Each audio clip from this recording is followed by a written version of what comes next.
Any discussion? All those in favor say aye. Aye. Opposed? Okay, thank you. Before we go to public comment, I'd like to ask Ms. Gaskell to introduce folks. Great. Opening comments? Yeah, sure. Well, welcome everybody. It's so nice to see you. Again, it's an amazing time to be able for the board to be able to spend some time with staff. We had an exceptional annual strategic planning meeting yesterday that you're going to hear about as well, to sort of moving us forward. As Chairman Lewis said, our board members are just strictly volunteers. Most of these board members you see here have been on the board for a very long time. They're very dedicated to supporting our students and their families and giving our schools directions. We really appreciate the amount of time that it takes to oversee an organization of 1,000 students almost and 4 different campuses over a 400-mile radius. It's no small task. As many of you know, all of the board meetings moving forward will be in Sonoma County per new legislation, so you will actually see them pretty frequently. And that is a good thing. Unfortunately, they won't be able to go around and meet all the other staff and spend time with them. So we're looking forward to being here in your backyard more frequently. Please note that all of our board meetings now, again, are also being videotaped live. All of our campuses are projecting. They can all hear us. They will be able to participate in any public comments that will come up on different agenda items or questions. And all of these, the videotapes of all of our meetings will also be posted onto our website forever and ever and ever. Just saying. I got the lectures you have. Just saying. Be careful, it comes out the tongue. I'm saying that word for me anyway. Anyway, so again, thank you all for being here. If we could quickly just go around the room and introduce ourselves. You look beautiful, Jessica. An exceptional math teacher. I'm Tim. I'm also an education coordinator here. Hey all, Julian, education coordinator at middle school. Anna, admissions. I'm Jamie Durfee, and I also am an educational coordinator here at North Bank. Abiel Titus.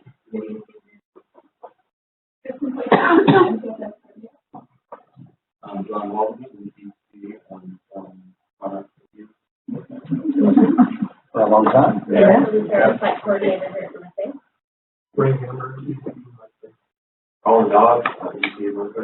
Our latest greatest hire. You've been here what, 6 weeks? 2 months? Yeah. Yeah. Are you sure?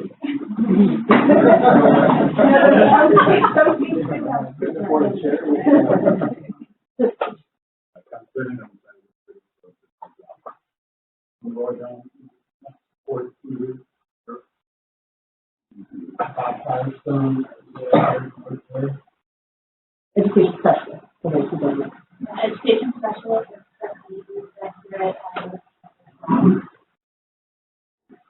I'm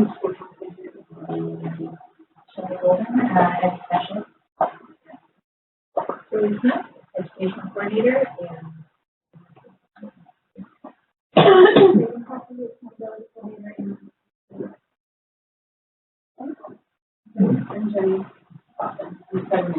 If you don't know her, you shouldn't be here. Oh, wait a minute. It's a significant day. Why is it a significant day? It's a birthday day.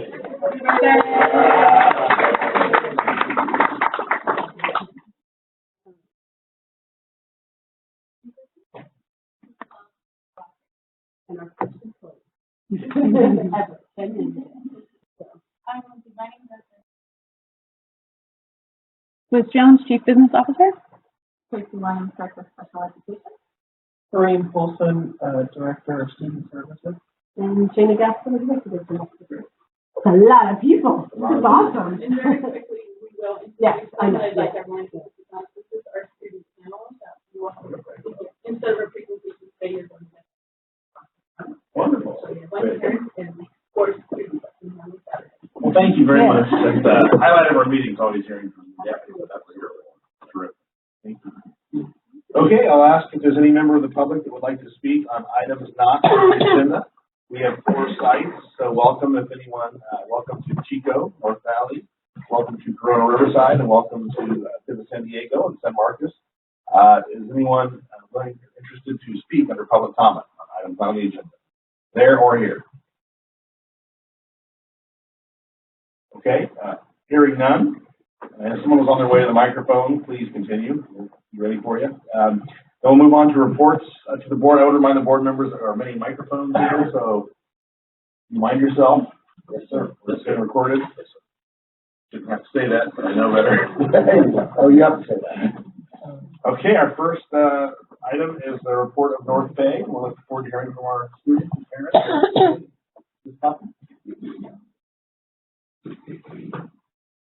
Plug back in here for us. So this year at North Bay, we have implemented an advisory, thanks to Kristen and the support of everyone involved, on Tuesday, Thursday, Friday. We've kind of changed it up based on participation and attendance. But on those 3 days, for 20 minutes in the morning program and 20 minutes in the afternoon program, we gather in groups and build community through conversations. We've introduced accountability partners.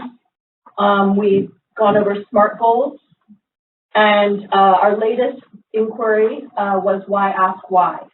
And so this video that we put together is our students in advisory and what they have asked themselves.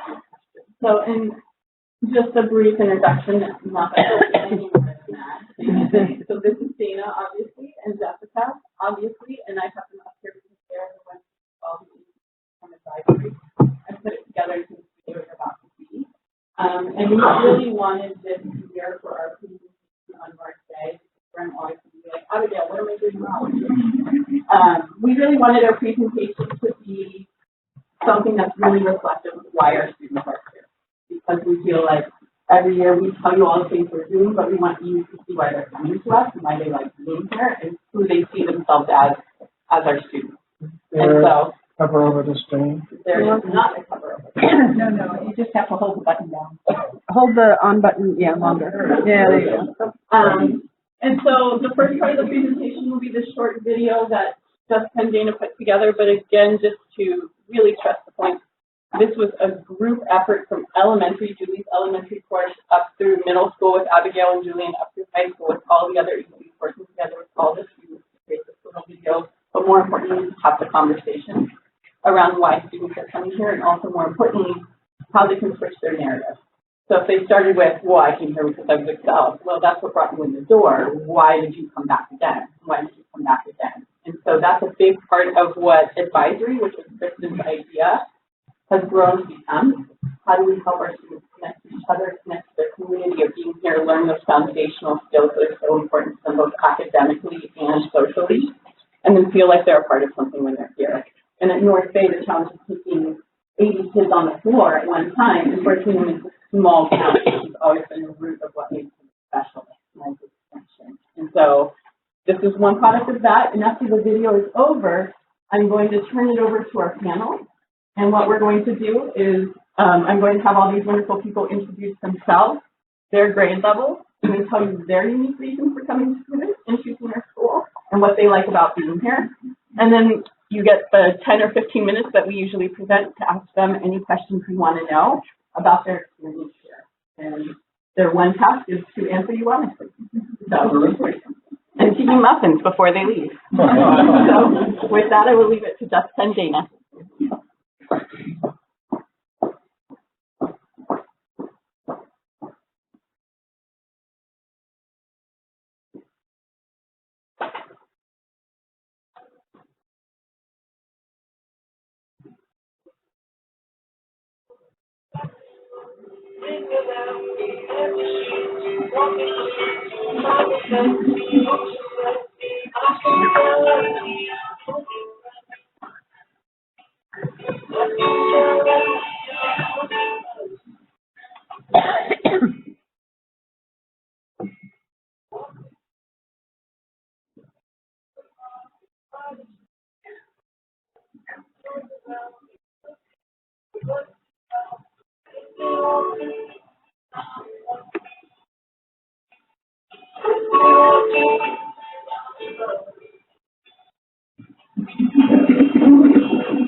So thank you to staff for all the.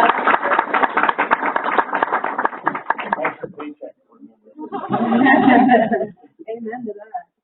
And then what I would like to do is go down the line, and I'm going to start over here at Payson CL, and get each one of these before our panel members tell you their names, their grades, their reason for coming to Pivot, and the reason why they are still choosing to be at Pivot. And then we'll open it up to you, anybody, to ask questions of a single one of them or any of them as a group. Miguel? So my name is Miguel Camarena. I'm in grade 12. I chose to come to Pivot because I heard it was a good school, and I still come to Pivot to this day because I really enjoy coming every day to school, and the environment is very good.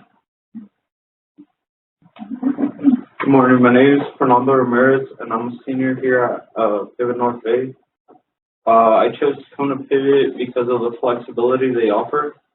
I have a personal business, and having a personal business and going to school for the whole day, the majority of the day, was hard for me. So coming to Pivot was a different experience, and I was welcomed here with a lot of support, and I feel like it's a great option.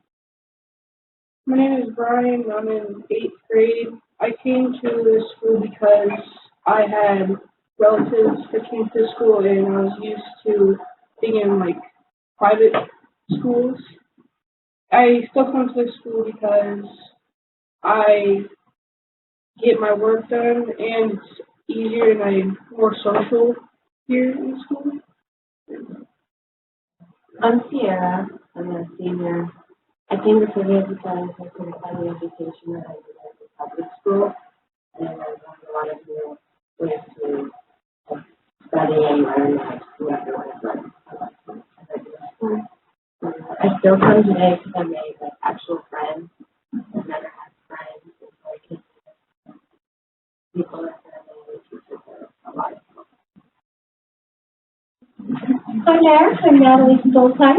I have 2 boys here. Owen came last year, started 5th grade in elementary, and Oliver started a late freshman year here with Colin, actually, and super happy to have Colin, right? He's been great for me. We stay because both of my boys are completely and utterly supportive. Our previous school district, didn't try to scratch absolutely screwed my family. My son was diagnosed, the youngest one, was diagnosed with autism at 12. And he was diagnosed because he was in a magical classroom where he was completely and utterly supported. If you all do not know or appreciate Julie Smith, you are not doing a very good job. He also was completely and utterly supported by Sarah Bergerheit. He spent his 3rd and 4th grade year in trouble, bullied, suspended. It It was horrible. The IEP system here is Tracy, that you have never met, you have heard your voice. We have a nice relationship. You are such a gift to be able to go into an IEP and know that you care enough about my children and my family. You're not going to say, oh, well, it comes down to money, so we'll see what we can do here. Sorry, I've never felt so supported. It's absolutely, it is so overwhelming. And then when my older child went to Maria Creo and completely got lost, way too big of a school for him. Smart kid, but totally unmotivated. He was like, I got to go to Pivot. I can't do this. You what? You want to go to Pivot? Okay. I could speak for an hour and a half. I won't. But yeah, fabulous experience. Thank you for sharing. That's why we started this. You did a great job.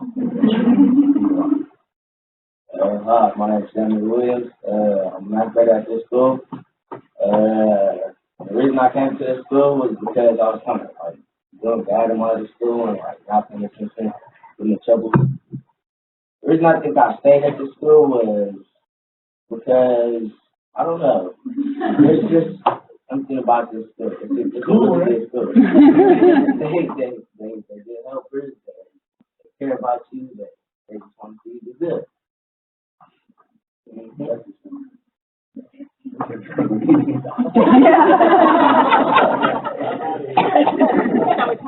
We're done. So I would like to open it up to the board because I know directly very often like to know about their experience here at North Bay, their perspective on our school and how we're doing our job. So if you would like to know personally directly from us. Tom, you can go first.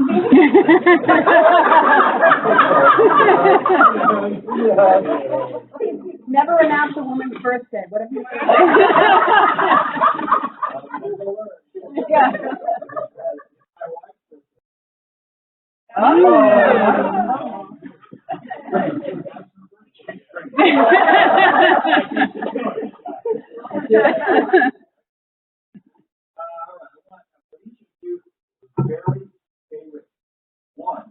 Very favorite thing. In the first week you were here, what happened? This could be maybe for me. What would be the one thing? In the first week, you came here and said, "Okay, this might work." What would be that one thing? Okay. Let me start with you, Miguel. My favorite thing when I came for the first week was the support. The support was like quick. They were do your work and doing my work and everything. My favorite thing would be opening to the program where you don't have like 8 different classes like normal school. Oh, yeah. You have like 2 classes that you work on and focus on. Once you master that, you move on. So it's easier to learn. My first week at the school, my favorite part about it was that I was going to the same school as my brother and I was comfortable. I wasn't in giant public school. And I knew senior.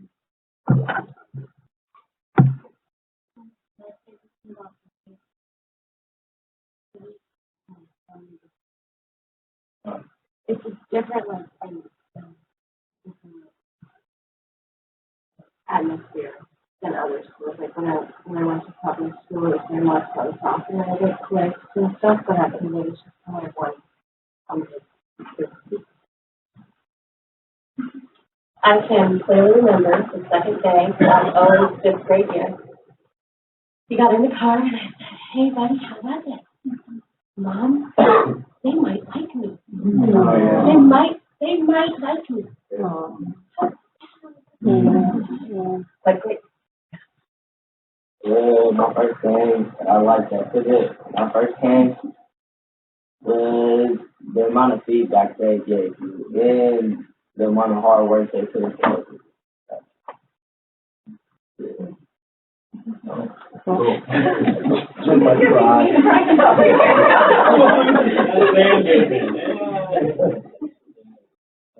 I got a question. What would you change? Can you first? I don't think I would change anything about it. Maybe, yeah, no, I don't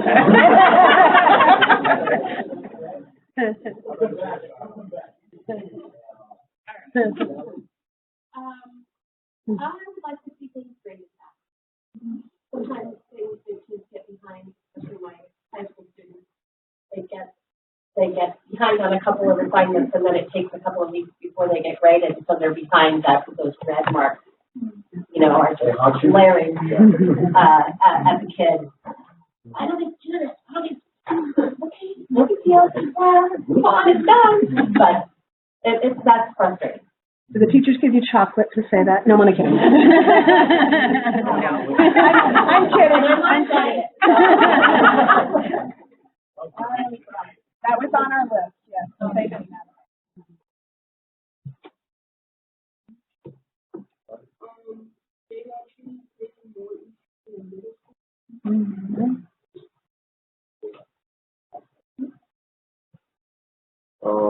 I don't think there's anything that I believe that should be changed. So we need to give it the way it is. I wouldn't change anything. I love it how it is. It's good. So when you're done here, we all pivot. It gives you a chance to pivot to your direction and what do you want to do? And you speak for your children. What do you think you want to do? You're not committed to it. You always have to change your mind. I would done alcohol.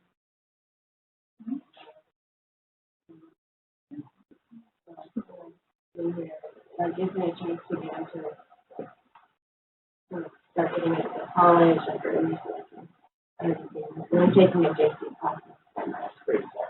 Good for you, Sam. Good for you. That's smart of you to take advantage of it. Yes. You go. I want to be a real estate agent. We happen to know a really good one. We do. We love her. It's Paulson. Her wife is an excellent. Who sells thousands of homes a year. So she's everywhere. She knows everybody.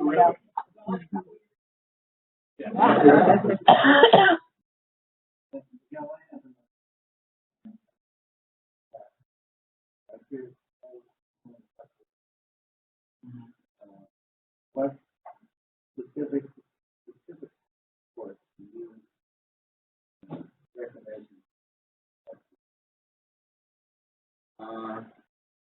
One-on-one, support, like the teachers helping you. It feels like they're the only ones helping you, even though there's more students. So, or individual? Yeah. Anybody else want to answer the question? No pressure. But you can't get my question. Okay. I like how we call it.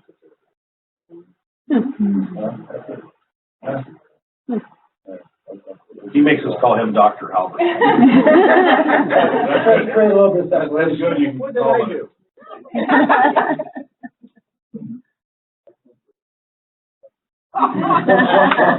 It never ends.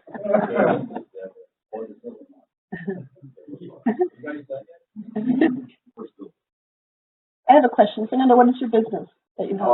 So I'm in the music industry, and right now I have an internship because I want to be an audio engineer. Like those ones that set up the big concerts and stuff. Yeah.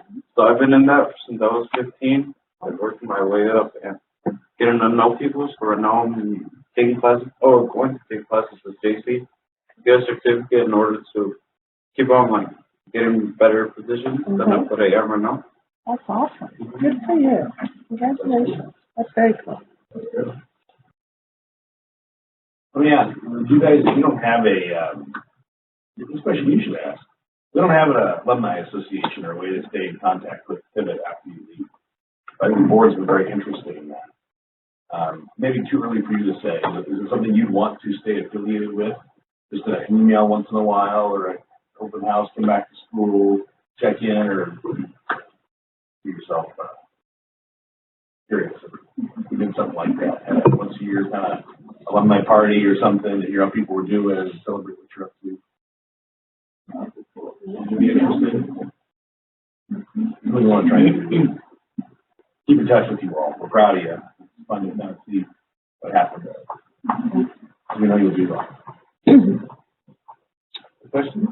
I do. I have one. How many of you come 5 days a week to this resource center?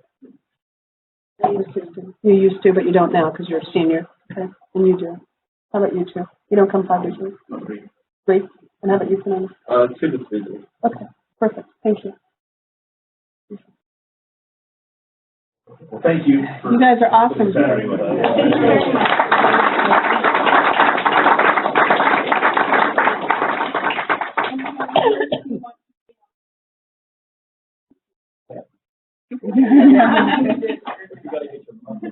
Yeah.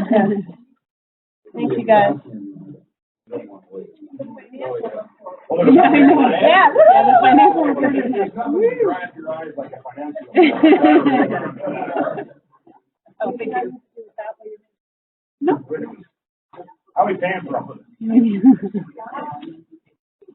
Whatever you want. This would be a good time to ask. Is that video on security, like, what's that? I'm like a teacher. Yeah, we're about. That video. No. You sure that's any perspective teacher? They got it. If they don't come here immediately. Yeah, you're right. You're right. Did you hear that, Jane? Show them the prospective teachers. And families. I mean, yeah, it's simple. It's simple. Yeah.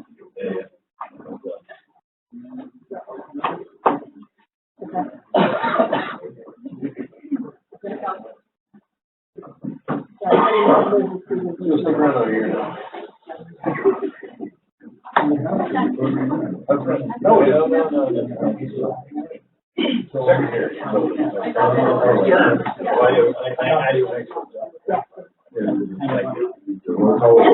glad you're on the board.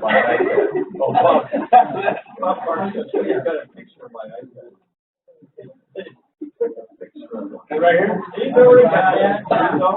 You got to upgrade it once a year, though. Yeah, you got to upgrade yours. That's right. Yeah. How's the service plan? It's excellent. Microsoft. But it's you're a busy one. I don't want to be there. I don't know. You got the elementary guys. And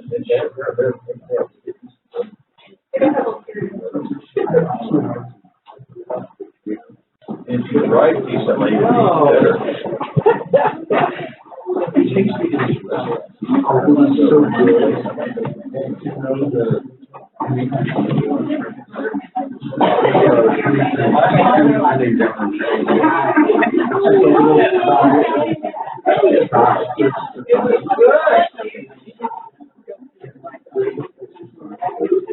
And then if anybody types in here, if they want to make comments, have it muted right now.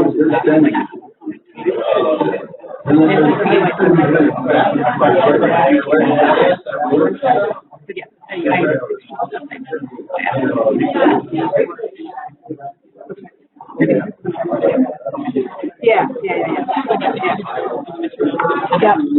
Yeah. Thank you. Yeah, it was.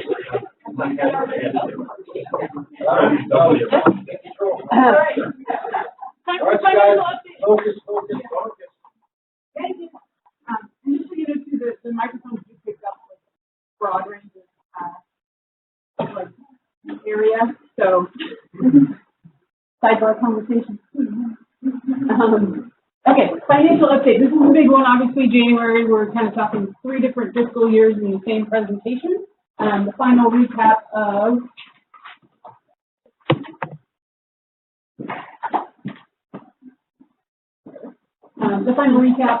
our 2018-19 fiscal year, which we talked about yesterday in the audit, but just a little more detailed in this presentation.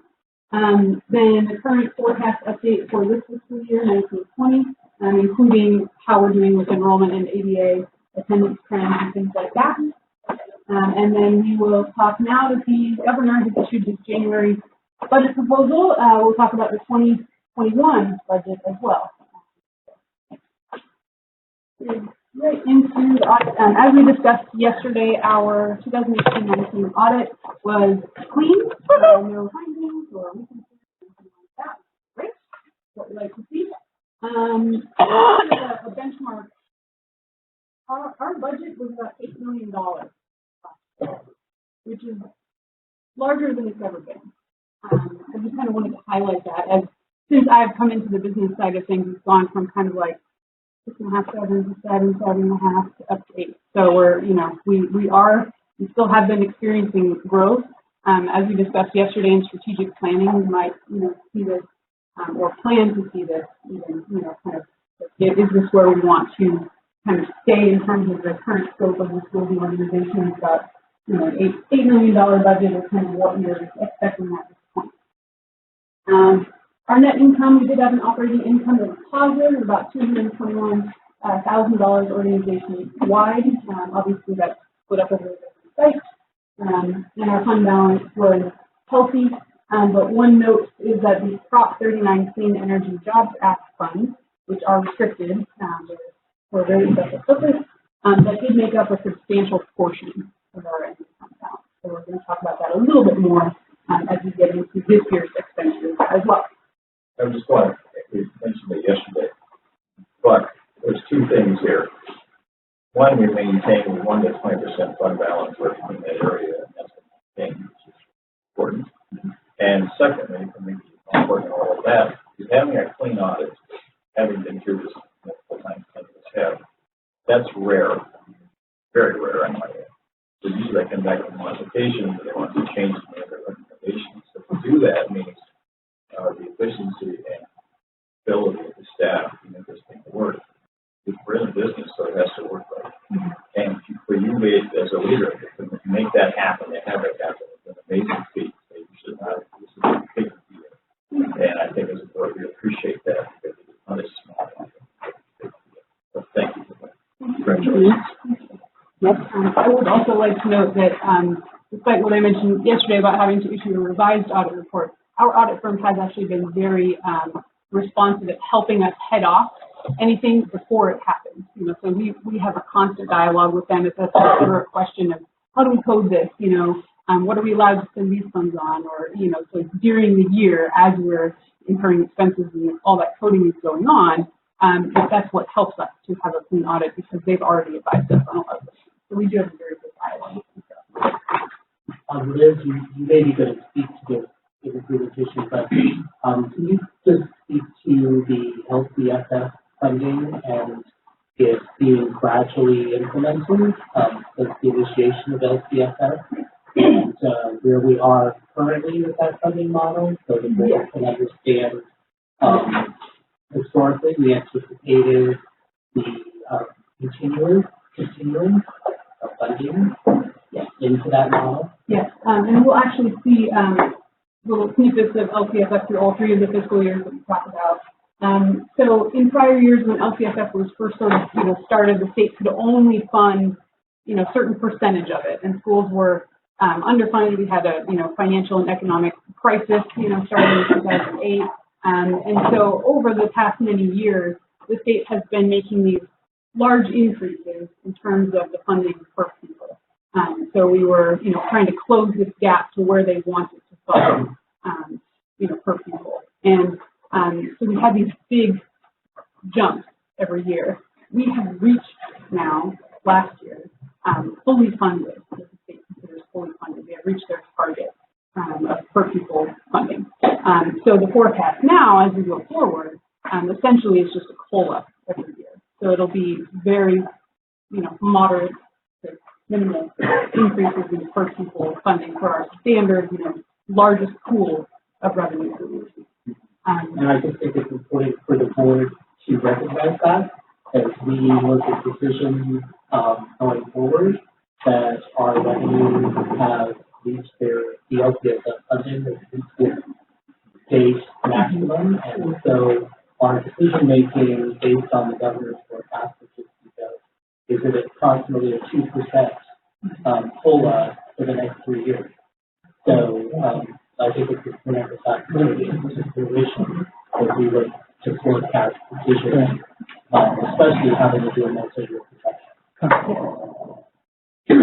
Thank you, Cindy. That was a very important point that, last year was kind of our first fully funded year. And it is greatly affected. And school districts, were misled, or misinterpreted through the funding model, not having received the funding through the fiscal crisis that we were reaching down that we should have received during those years. And then once the initiation began, a number of districts, even though we were warned to be cautious for this, that districts implemented programs and personnel correlated to the new increase in revenue, and then found that so many of those were unsustainable. And so that caused another level of review, and in some cases, pulling back of programs that have been implemented. And we will talk about maybe some other potential revenue sources, especially for special programs or certain types of programs, when we talk about the forecast. Any other questions? I did just want to note also this year, 1920, we are also handling the closure of our very small virtual North Bay school, which the closure of that charter was 1 year behind. The other one was when we transferred after the chapter decision. So our audit reports for several years now are kind of reflecting, as this gradual transition because of the chapter changes in our authorizers. I actually have one question. We've got a target of 20%, but part of it, and we're at 22%, but that includes the restricted assets. Historically, when we've been at 20%, it also includes those restricted. Yes, yeah. So we received the majority of these funds that we received for Prop 39, for example, started coming like in the 2013, 14 back then.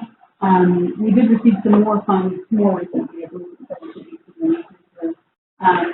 but yes, there generally are, depending on what the state funding is like for restricted, kind of cost of money. We've had other things that, if they don't get all spent in 1 year, will also show up. We've had an educator effectiveness grant a little while ago, and college readiness block grant that were implemented over multiple years. So there often is some pot of sort of restricted money that's allocated for a very specific purpose. That is just $10. Or wasn't the board's intention that Fred include restricted assets? Because as long as it's in the ballpark of 20%, you're going to have these are usually lesser items compared to the overall, so they don't make the, in those cases, I'm assuming they're not a huge, compared to the whole, they're not a big deal. But yeah, the idea is to stay within 20% for the overall fund balance. So generally, as opposed to restricted, it became a huge thing in part of that fund.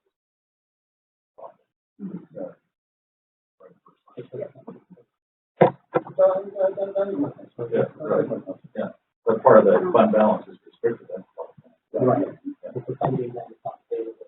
Right. I think we covered that. And we agree there. Yes. Okay. All right. So we'll move on to the current fiscal year. You ready? All right. So with our ADA forecast, we've updated. We're calling it the November forecast because November was the last fiscal month that was closed at the time we were making this presentation. So we were interviewing. Called the November forecast. We have updated the ADA enrollment projection based on our P1 attendance numbers that we reported to the state. So our P1 numbers, we were to compare what our previous forecast was. The September forecast line is what you saw in November at that point. So spoke about it. You can see that North Bay ADA is still projected at the same amount, as well as Riverside. North Valley and San Diego, based on actual enrollment and attendance, have both decreased a bit. But if you recall yesterday's slides with the month 4 attendance, it's just historically gone down. So let's hope the rest of the historical data comes through and that this downward adjustment will have not been necessary. But we did it anyway. So, for example, if we look at North Bay, you'll see month 3 and 4 attendance and ADA are lower than month 1 and 2. This is a usual thing that happens as we get into that period as well. In the school year. So North Bay overall is doing well with enrollment in North Valley, I'd like to point out we did see a very steep decline in attendance percentage in month 4, and that was due to kind of a whole host of things that happened, including we had some of our personnel called very, very ill. So we were kind of operating understaffed in November. Jane, do you want to speak to that? Yeah, we actually ended up changing a policy around it. That if on the 4th day that any employee, classified or credentialed or admin, if they're sick, we actually have a plan to implement to then take their caseload and divide up their students between the other teachers to stay on top of them, because this significant decline in ADA is nobody's fault. The person was very, very sick, and I don't want them making phone calls from home when they're very, very sick and taking care of their kids. But yet then what happens when the teachers don't communicate with their students is their attendance goes down. It just automatically. And this was a teacher that also is always in touch with their kids on a daily basis.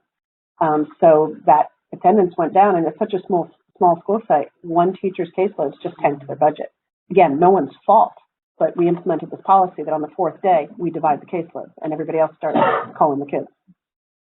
And what we are seeing so far with January is that number is down. 100. San Diego, as usual, attendance percentage is holding strong, about between 90 and 95% for all 4 months. But our enrollment has kind of been stagnating, because that's primarily where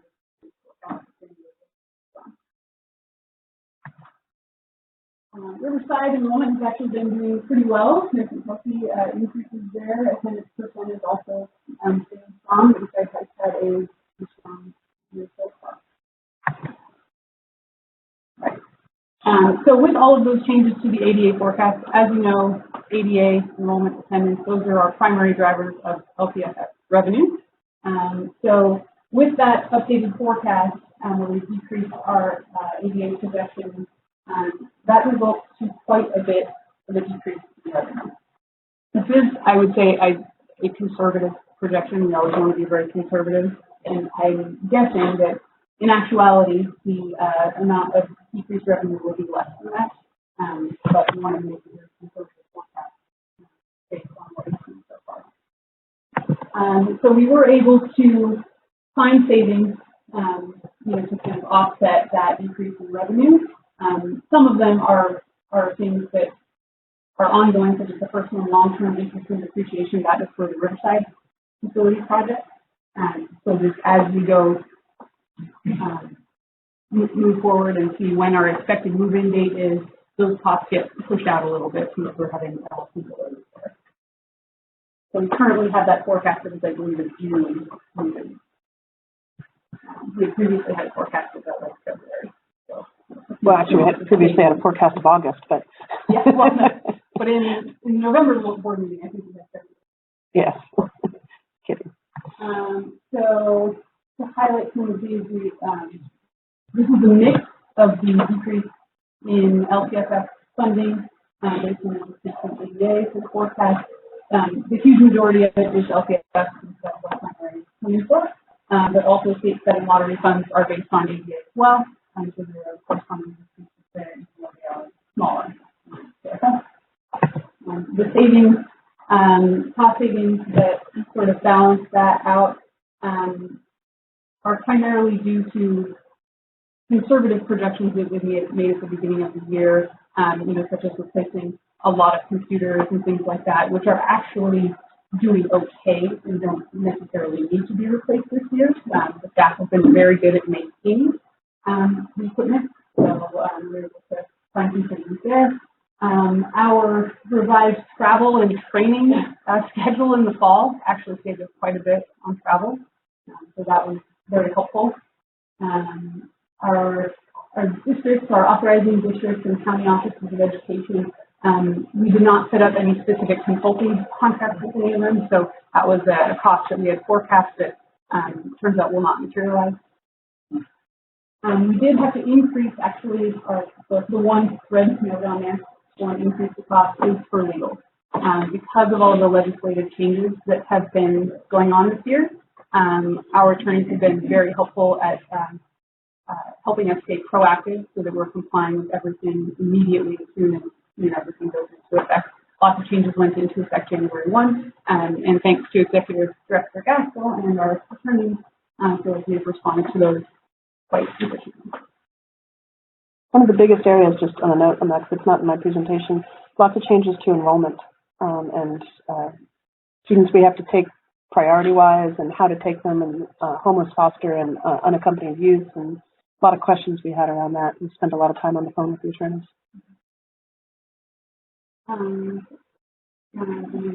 Probably reviewed all these already, but maybe we have questions specifically about. All right, so the overall change, despite this large projected decrease to revenue, is only 1K. In November, we showed you an operating income pivot wide of 56K, and now it's 55K. So it's not a huge change, but here's how it breaks out by site. North Bay is looking like it has healthy operating income. North Valley and San Diego, moderate deficit. Riverside, roughly break even.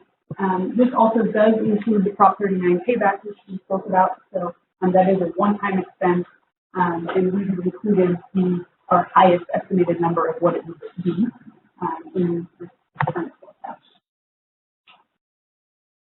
So we did speak about it yesterday a little bit, but if you have any questions, I also put up here the amount of what we're projecting the quote-unquote payback will be of unspent funds, because some of the projects did come in under budget. So this is a one-time payment back to the state for any unused funds. I think it will end up being a little bit less, because there's always our consultant costs and everything are in there, but we expect currently to pay back 55K at North Bay, 20.5K at North Valley, and about 17.5K at San Diego. So if we didn't have that one-time expense, the bottom line there is what our operating income would be. So San Diego, there was from 41 to 24. That's almost.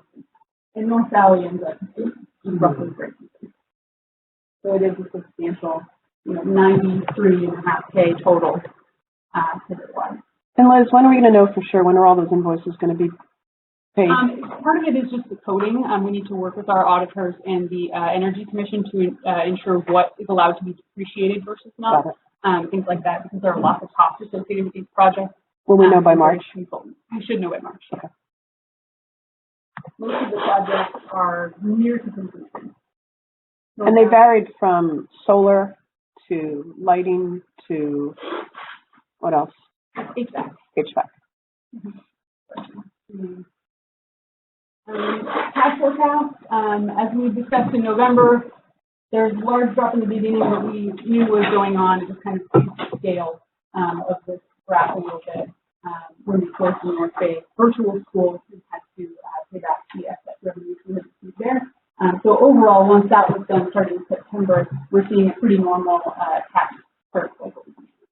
I assume there will be no need for borrowing. At this point, we don't think so. We still do have a line item in the budget for that, just in case we have to sell receivables or anything like that, or in terms of the financing options. But at this point, it's not looking like we'll need to use it for the fiscal year. Is this the first year we won't have to sell receivables? We actually last year we didn't have okay. those. Yeah,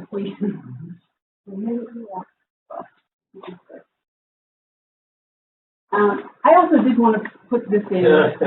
This is 100% me. This is not Ed Tech saying, put a slide in about galaxies. Favorite topic, isn't it? Yeah. So, I figured it's time for, a little bit of a detailed update, just so you can, kind of understand the big picture, especially now that the tax year has ended. This was our first tax year close with Galaxy. We started using Galaxy January 1 of last year, was when they required us. Where did we use this? At Pivot Riverside? Thank you. Yes, at Pivot Riverside, our authorizer requires us to use their financial system, called Galaxy. So we began January 1 of 2019. So we just completed our first tax year and did the tax year close. And throughout the whole year, there were lots of things that needed to change and workflows and everything like that. And when we first went into it, Jana and I said, oh, well, maybe it won't end up being that much of an extra cost because EdTech will have to do less.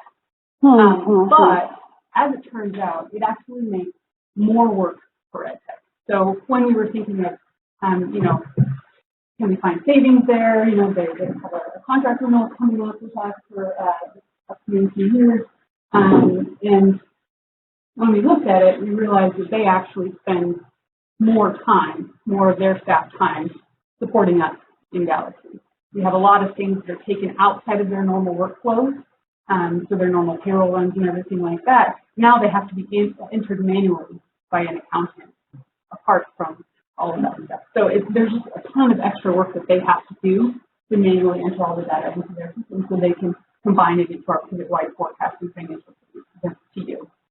So just wanted to kind of put that out there. There is, as you know, some litigation pending for this requirement. We're expecting... Not by us. No, we did not join that lawsuit. We're talking. Yes, that's a very good point. We talked about it. Get someone else testify. So, yes, another school did decide to resist this requirement. Taking it before. So we are expecting to hear an outcome on their decision within the next probably month or so. So in March, hopefully we'll be able to let you know how that went and if we will be able to change anything or make adjustments on it. If I can chime in here, yes, I care that EdTech has to do more work and we can't save any money. I am more concerned about the amount of time it has taken this woman, the things she had to learn about tax preparation and accounting and things that we never expected Liz to have to do when she went into this role. I mean, it's just mind-boggling to me what she's ended up having to do. And I get comments from Riverside County Office of Ed staff all the time saying, you guys are wonderful. We wish everybody was Liz Jones in our charter world doing Galaxy. So it is just endless hours of time that she's had to put in that we just never expected in her role whatsoever. So thank you for learning accounting, learning tax code, and all those things. So. World, and we now do that all over the world. From the check register, or having more, payments directly from us instead of through our payroll provider. Any other questions on current fiscal year? Okay. Moving on to the governor's January proposal. So as we mentioned, LCFF is fully funded. The current increase is COLA only, 2.29%. Historically, we had seen under Governor Brown lots of one-time funds, things like that. There were always one-time funds that kept coming year after year after year. So people were questioning if they were really one time, but it seems like that might be done. So with the new governor's proposal, we have lots of other pots that are in development. Monies that might be available if you qualify. If you have the right type of staff, and there will be lots of requirements on these, is what we're kind of seeing. Do you qualify for any of that, or is that more traditional? So far, it's looking like most of them we probably will not qualify for. Special education? The special education, yes. Yes, that one is probably the one cost that we will apply for. But most of these other, like 900 million for teacher shortage and support, a lot of those are not really applicable to non-classroom businesses. Or if they do, it might not really work with our model instruction as we see it. So, but a lot of those also, the details are not fully fleshed out yet, so we're not 100% sure we're going to qualify. But as we do receive more details of those, if there are any that we qualify for, we will definitely look into those and we'll give you more information about that in March. Does Barry's rate go up next year? Yes. Change. It was. You're going as like a half a year when they stop. Yeah. Yeah, so it was supposed to go up to like 19, 20%, and then last year, this current year's budget, the final budget, provided some relief for that, so we only went up to 17.1 this year. I'm trying to remember off the top of my head for next year. It's not as high as it was supposed to be originally, but it's still going up. Yeah, not quite as quickly as it was, but when we do bring the assumptions to you and for the budget, we discuss that, we will highlight that as well, how that's impacting our expenses. And as we talk about budget development, I know last year we had talked about sort of changing a little bit the structure of how we do this. So I wanted to get your feedback as well. So obviously January, February, the initial assumptions development and kind of drafting a very rough outline of the budget will happen between our staff and EdTech. And then at the March board meeting, we want to be sure that we bring you what is going to be the most useful. So whether that is a rough draft budget or only assumptions, we can bring to you what would work best for the conversation that you want to have. So we will be, do you have anything from yesterday? Do what? Sorry, in our strategic planning meeting yesterday, I think it sounds like we're not going to have a full draft budget at the March meeting. Which is what we used, okay. Yes, which is what we used to do. Yeah. But I'm hopeful at the March meeting, we will amongst ourselves, not collectively, but individual committees, have some fine tuning for reports. Great. And my follow-up question on that is, I do think Liz and I should bring you underlying basic assumptions to discuss, and then you guide us on whether those assumptions are what we can move forward with, and then you appoint your budget subcommittee, ad hoc budget subcommittee, and from there we move forward. So I still want to bring you in March assumptions. I don't want to wait for the full board to see assumptions until May. No, I think that's great. So. That's what I think is the additional thing made. Yep. So we have more of a feel for why is that way. Sure. And time to question before it gets adopted. Yeah. By any means. It's important. Yeah, I think that will be very helpful because historically, the June meeting we adopted it. The last prior meeting was March, so we had to bring you a draft in March. But now it's the May meeting, that will help them out. All right. So as we discussed yesterday as well, we're looking into ways that we can increase our revenues despite the fact that LCFF will not be increasing by leaps and bounds in the foreseeable future, since it's fully funded in COLA only. Obviously, enrollment and attendance is crucial. We want to make sure that we are accurately forecasting, accurately budgeting, so that we don't have any surprises. But with small schools as they are, sometimes there are things that we just can't foresee. So there are often, one-time challenges as well. Things that come up that just happen to, cost quite a bit one time. That we want to make sure that we can cushion those and absorb those costs as they come up, because they inevitably do in school.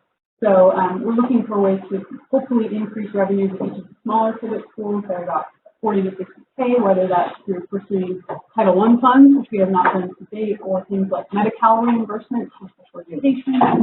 There are, various traditional funding sources that we haven't utilized. Many of them come with a lot of administrative red tape and the need for especially the Medi-Cal ones. So you have to ask yourself. I mean, I can't speak to that. Social educators. You have to ask yourself, is the expense of staff time worth the money? Worth the money? Because it's different in each circumstance based on the quantity of students who would qualify for the conditions that the reimbursement is under. Right. Yeah. So, and I certainly can share that is free, from 70,000 students to 30,000 to 2,000. And especially some of these funding sources that have been around for a while, such as the Medi-Cal reimbursement. The trends that we've seen in other schools we know that do receive those funds is that the amounts have been getting smaller over the last few years. So the conditions that are reimbursed. Exactly. So it may or may not be something that will be sustainable and to maintain those revenues in the future if those funds are not available or don't have. And I don't think to be pessimistic. There are some conditions that are very easily documented. Yes. That can be very easily submitted with minimal amount of impact on staff. So, again, it's kind of on I'm sorry, did you hear what Dr.? It was unpacked. And I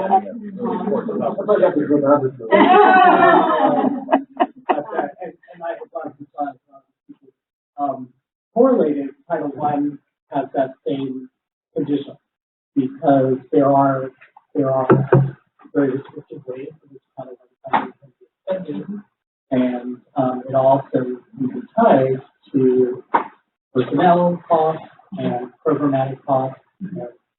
So it's all that benefits to students in relationship to cost and impact on staff. So we will be definitely looking into the cost of staff time as well as, possibility of the need of consultants and things like that to weigh before we, jump for any of these. Of course you would. Yeah, thank you. Right. So to sum up, also we do have funding determinations which we are submitting on Monday, I believe. So something we didn't talk about, but as independent studies or non-classroom based schools, we do have to submit funding determinations to apply to the state to say we would like you to fund us at 100% of LCSF, and here's how we meet the requirements for that. We have been meeting the requirement threshold for spending on instruction and things like that, so we don't foresee any issues there, but that is on the horizon as well. Theoretically, they could dock us 100% of our ADA, up to 100% of our ADA. And they've docked schools in the past, 30, 20, 40% for not expending their funds on students and teachers based on the budget. So it is the most asinine process I've ever experienced. And I don't care who's watching that video right now. Anyway, they're looking at revising it as part of the legislation. Questions on the exhibits? Detail?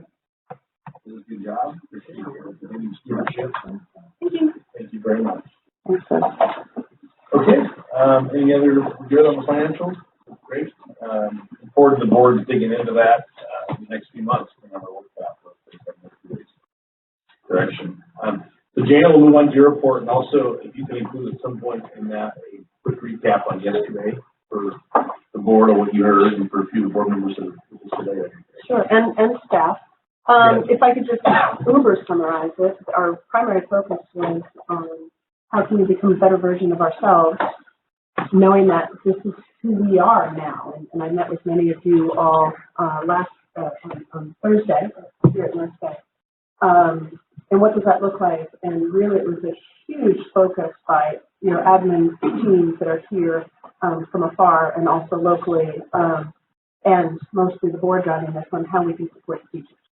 And what we're looking at in programmatic changes in order to be able to get us to the next 10 years. We've done such significant things to support kids over the years, and we have a lot going on. So that's one of the primary focuses for staff. The board directed staff to continue the work that we've been doing with you all on program and teacher jobs, and what does that look like, and how to redefine it moving into the next 10 years. To also look at some efficiencies in our staffing, in our program, and what does that look like, possibly for cost savings, but more also for calorie savings, human resources putting towards things, and how do we save on those costs. Meanwhile, the board is also addressing, looking very deeply into our budgets on places where there can be cost savings into our budget. Perfect example would be renegotiating a certain of our larger contracts. That's just one example of the potential. And then also the board and staff will be looking at admin staff, especially myself, working with the board on areas for generating additional revenues, possibilities for generating additional revenues. Because whatever we do in changing our program or whatever we do moving forward, if this is who we are, if those numbers that was just shared with you is who we are, we do need to make some of those adjustments. And certainly as a team, we need to do a lot of it more efficiency, become more effective and efficient with what we do. And prioritizing when we come up with these revenue sources and the cost reductions and programmatic changes, prioritizing that which we want to address as educators that we are not addressing, the gap, so to speak, that we are not addressing with those students. For example, is doing a more robust career technical education program something that we want to do, and can we afford it once we've gone through the primary process? If not, what are some of the other things that we want to prioritize that we're not doing? But that said, we need to look at what we are doing, and this is the direction the board gave admin to work with you all as staff. We need to take a look at what we are doing that perhaps doesn't need to be done. You know, what have we just been doing for years and years and years because we've always done it for years and years and years? So it's not just how we do it, it's also what we're doing. Because obviously if we want to look towards doing something new, we need to take a look at what we need, we're going to have to get rid of, or alter, or adjust. And what we do well. Yeah, and what we do well. Focus on it. Yeah, yeah, exactly. And what are those priorities of the things we do want to maintain and make sure that we maintain? So what's working, right? So Jay and I will sit and actually parcel out some of these specific tasks and items to the board members on what we should do. Figure out what we're doing between now and March and stop. And then the staff has this grenade committee where they're actually working through well enough certain descriptions and tasks and coming up with options for us to review. Great. We're hoping that, well, and what I've told the committee and all the staff Pivot-wide is we hope we will have some semblance of a draft in March, and then again, a final, really more of a final in May. So, we gave the board some ideas of things that you've been sharing with us. We actually did share all of your survey responses with the board. I just, condensed them and made sure nothing was would break confidentiality. And they received all your responses on those surveys. Okay, great. Thank you, board. It was a really fun meeting. It's a very exciting time for us to be in at our 10-year junction. So, right, I'll talk a little bit about how we're working with our charter authorizing to new legislation, some professional development opportunities, personnel changes, and then I have slides where you will have in one location all of our graduation dates and all of our anniversaries. So, board members, if you need to reference when you need to be where, this is the PowerPoint. Yes, you don't have to save your email. You just find this now. It's all in one place. It is also, yes, in your email. It's a wonderful executive. Yeah. In your newsletter and the invite. So, authorized relations, it's obviously, my job has shifted in this particular arena since Shasta Anderson. With Riverside County Office of Education, Galaxy School creates significant challenges and an enormous time commitment with limited human resources to handle the commitments. Pending the outcome of the lawsuit, you might see some staffing requests come your way in supporting this, because it's not sustainable at this point. If we're going to have to continue to do this. Our COE is incredibly accountable and oversight and very supportive in general. I don't want to mess with that. They have, how many charters now? 16 charters that Riverside County Office of Education has authorized. And they have very good systems in place and materials and oversight and requirements and things that they expect to be posted on our website. And they keep adding to that list, and that's fine. That's all good. It's for public access, and it's all very good.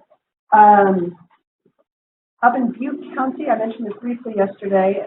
Just got a chance to tell Sarah Jeremiah about this as a counselor here. Up in Butte County, the school district in all of Butte County is working with the Butte County Mental Health Department in applying for state grants for counseling at schools.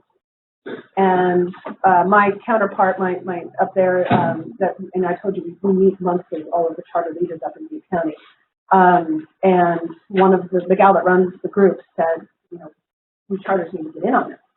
And so she initiated that, and I'm like, well, heck, we Riverside charters need to get in on it. So I initiated it in Riverside County, working with the Riverside County Office of Ed as well as the county mental health department. And then I started bugging San Diego County, and they just emailed and asked us charters to join in on their mental health grant. I have not been able to tackle Sonoma County yet, but there is as big a need, if not bigger, here at North Bay. But they're next on my list Monday morning. So I did meet with the county superintendent last week, but that wasn't the topic of conversation. So anyway, there was a connection with that from my church. His wife, father's the police chief here. So that's a connection we should make. Try and work through these resources. Yeah, I understand he's very popular and connected in the community. Chief, so we want to make that connection with Sonoma County as well. Okay. Yeah. Virginia, when was this grant funded? It hasn't been funded yet. We're also applying. Okay, There was a letter. Let me ask one question. So, when is the state funded? I just, you and I, when we met, talked about the proposed community school integration grant, you know, that we started and then proposed it for the next budget cycle. So, my question is, with what budget cycle was this implemented? The State Board of Ed approved it in August, so whatever their September-August meeting. And then they released the RFP, and then the LOIs were due about a month ago. So you're working on the RFP? Yeah, they actually don't want my help except to get the charters, to wrangle the charters. So, well, if there's a student participation ratio, that's to our advantage to participate, which is often a position so we can grow. That's exactly what it is. Yeah, we're excited about that. All of our campuses need more counseling. We need to be able to clone the therapy that's here. Amen. So, see that? Just planting seeds for the budget meeting in March. You know that, right? All right. Chico Unified School District, the entire community in Butte County is working together so very, very well. As again, you know, there's a new person in that role overseeing charter schools. She's getting up to speed very, very quickly. She's using a lot of the charter authorizer organizations' materials to, you know, give to us of things that they want to require. But we're kind of exempt from this year's requirements because we already gave them everything when we got renewed in the fall. They will do their spring visit on whatever they're coming out. They do a site visit. Gina also comes to our school site once a year. It's a requirement, at least. She does more frequently. The superintendent and 2 board members already came to visit San Diego. But anyway, so Chico. So ongoing meetings, we meet every week. Every month, the Butte County charter leaders. We're talking about all the legislation that's going to come down and hit the non-classroom-based schools. We actually met with the county and Chico Unified with just the non-classroom-based charters. So a whole set of other meetings that we're having because we know that these things are going to be coming down. The Butte County Office of Ed's only charter that they authorize is a 1,000-student, looks like us, but not online curriculum necessarily, non-classroom based charter. So they're very concerned about some of the things that are coming down the pike. So that's a good thing because that means the county is ahead of the game here and they're on our side, so to speak, in making sure that whatever's done to us will be fair. So, and I told you that. Oak Grove, I met with the superintendent back in the fall, and then she and I, Amber Simfellow, she and I met with the county superintendent 2 weeks ago. Last time I was here, about 2 weeks ago, We have a couple of different options to meet. AB 1507, which is the legislation, as you know, that basically said, whereas under Shasta Anderson, which was just 2 years ago, getting these new authorizers, they allowed us to be able to declare that we looked for a site in Oak Grove Unified School District to house this entire thing, and we could not find one. Under 1507, that provision is being removed. So that allowance is being removed. So we're kind of back to where Shasta Anderson was a couple of years ago. Now, the good news is this doesn't have to be fully implemented until we're up for renewal again, which is not for another 4 years, 3.5 now. However, we don't want to wait 3.5 years to get ahead of this. So these are our options. These are the options I discussed with the county superintendent as well as Oak Grove. And we'll discuss them a little bit later in my evaluation. Ken Marcusina, the senior district here. They do understand They who we do are. understand who we are. So, and we understand that she deserves to retire, but we're very thankful. But, yeah, she is. Her successor, yeah. And we do appreciate that. We do appreciate meeting with her as well, our successor. So, yes, we have to really understand wand alone. We did meet with Assistant Superintendent Bishop as well as several others to discuss working with their counselors on how to let the counselors know more about us. Frequently, our local districts will refer students to us, and so we want to work with them to talk about whether this is appropriate, whether it is going to be working for the kids, and what can we do for these kids. So Craig is spearheading that with the gentleman who's in charge of all of their high school and middle school counselors. We also, Lindsay and I met with the assistant superintendents and their data people to talk about AB 1505, which is what we discussed yesterday, with our data. If you are not showing up with lots of pretty good colors and showing growth in your state testing, you are not allowed to be renewed. Period. End of story. Except there's one little carve out that says unless you and your authorizer get together and you agree to what your measurements of growth and student performance will be. That is why we do iReady. That is why we do Exact Path. Because most of our students, 85%, 88%, depending on which site you're at, are not the same kids testing from 1 year to the next. So our dashboard that the Department of Ed will use to determine whether or not we're actually doing our job is not going to look pretty. So these iReady and Exact Path scores and the remediation that we have to give the students in order to be able to improve is crucial to our existence as a school. And we talked about this yesterday at the board on it is crucial because there are laws now that say you are not renewable. So we sat down with, obviously with Chief of Unified, we sat down with them 5 days before renewal, or a couple of weeks at least, and we defined together what that looked like for our renewal at Chief of Unified. We did the same thing at Marcus Unified 2 week ago. And we're looking at defining what those are. And Exact Path and iReady are the key because they take it in the fall, they take it again, they take it again, and we can show growth. So it's really important that teachers get that implemented. All right. And there's other factors. There are social emotional learning surveys. We had a very low participation rate just across the board on that. It was the first time we've done it, but we have to increase the participation in those because, again, we know we're helping kids. We just need to get the data to support that. And so those social emotional learning surveys are crucial for that as well. And our subgroups. It is ironic, and I think all of our sites, most of our sites, our special education subgroups growth exceeds our general population growth in test scores. So that's fabulous. Thank you, ESs. Thank you, Ms. Williams, and let's keep that going. And subgroups are also a big factor of whether those actually as far as determining our student performance subgroups, so English language learners, special ed, things like that. And obviously, clearly, our LCAP goals and all of the metrics that go with that will also be a factor. When Chico Unified came in to do their site visit last spring, all they did was went through our LCAP. Tell me, Ms. Gasco, how are you addressing this goal? Where is the data?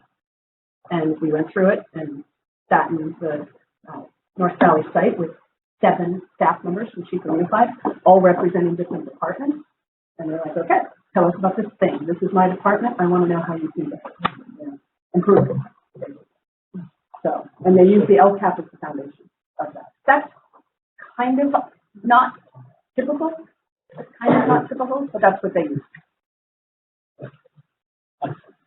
No, I mean, it's the same exercise that district leadership is asking of its own staff. Yeah. So, I mean, which I think is actually, you know, I always like to find intentional purpose and intentional leadership in mandates, because we often can see mandates as put upon us, and so as human beings, and especially as educators, we feel like our professional practice is interrupted by these top-down mandates that are legislative. And so I think part of our leadership responsibility is to unpack the intention of the mandate and then see how we can make it purposeful and intentional and inform our practice.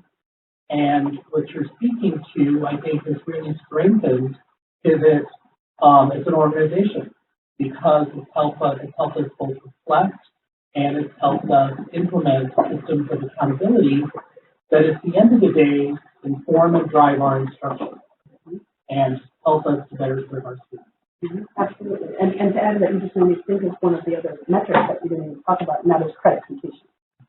Again, both Chico Unified and San Marcos Unified had grave concerns about our credits and lack thereof of our students, and it forced us to go, whoa, yeah, let's hold up this mirror and take a look at this. Because very specific to what you're saying here, Kevin. And that continues to be one of our biggest demand of metrics and mandates in order to determine whether or not we are actually helping our kids. And yet our innovation, which is the tree, you know, is one example of an outgrowth that we've made uniquely ours in relationship to the mandate. And speaking of mandates, perfect lead-in. If anybody is curious, I do not want to put this into your board packet. Here's a summary of the 79 pieces of legislation. Pass it around just in case. It's actually a really good summary. Boom, bam, boom. You know, 70% of which lands on Brittany's plate, and the other is on Tracy's and mine and Liz's plate. But this is the legislation that has been the 79 pieces of legislation that will affect charter schools.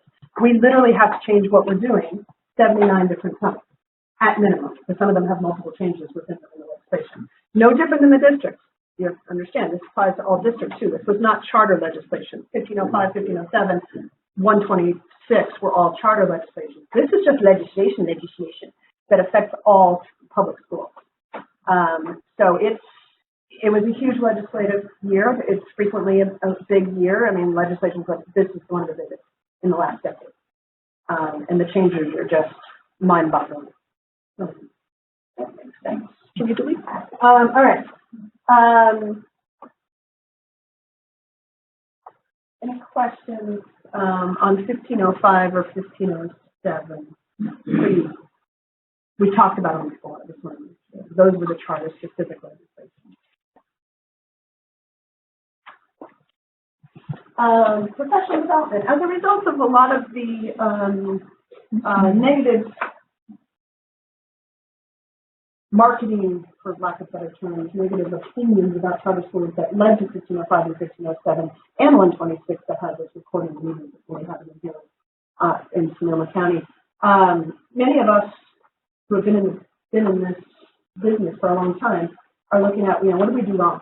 You know, where could we as a movement have done better to avoid these sort of pieces?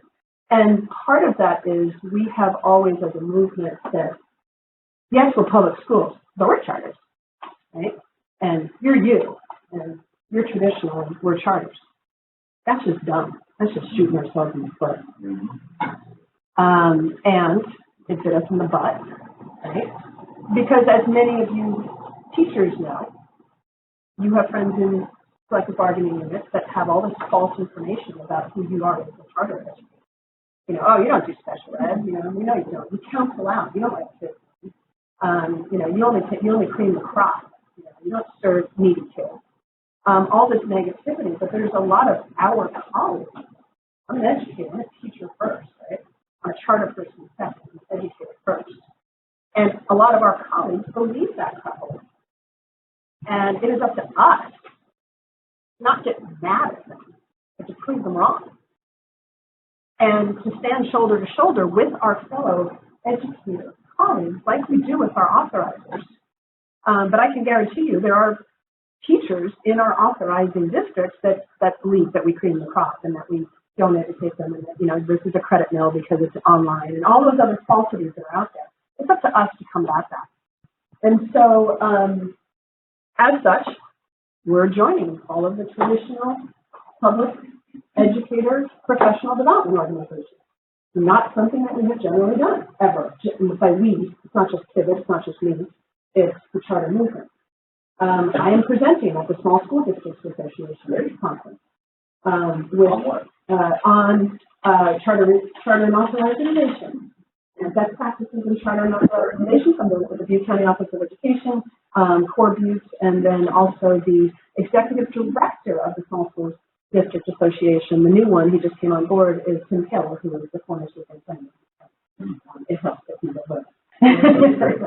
So, but he is the one that said, Gina, get off of your butt and, you know, you've got to combat this. I can't be the only one out there combating all this negative charter stuff. So we also joined, and with that comes certain professional development things that you all will now be getting from me because they're inviting us to all of these professional development opportunities for both classified and for credentials. So I will be forwarding that on now that we are a member. We are also a member of the Association of California School Administrators. They have a lot of professional development opportunities as well that I'll be forwarding to you. And this is what we need to do. We need to be active and not just sit around on our butt and rest on our laurels. So you'll be hearing much more about that in the future.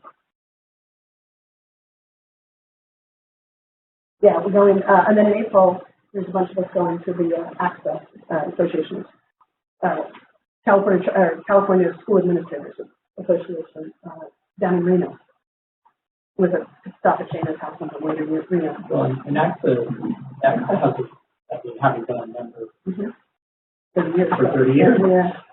You know, they have wonderful, I would say, content, professional responsibility-based conferences, which are really wonderful opportunities for team building. I'm thinking, for example, of the Student Services Special Education Conference. You know, that was always a wonderful opportunity to really build,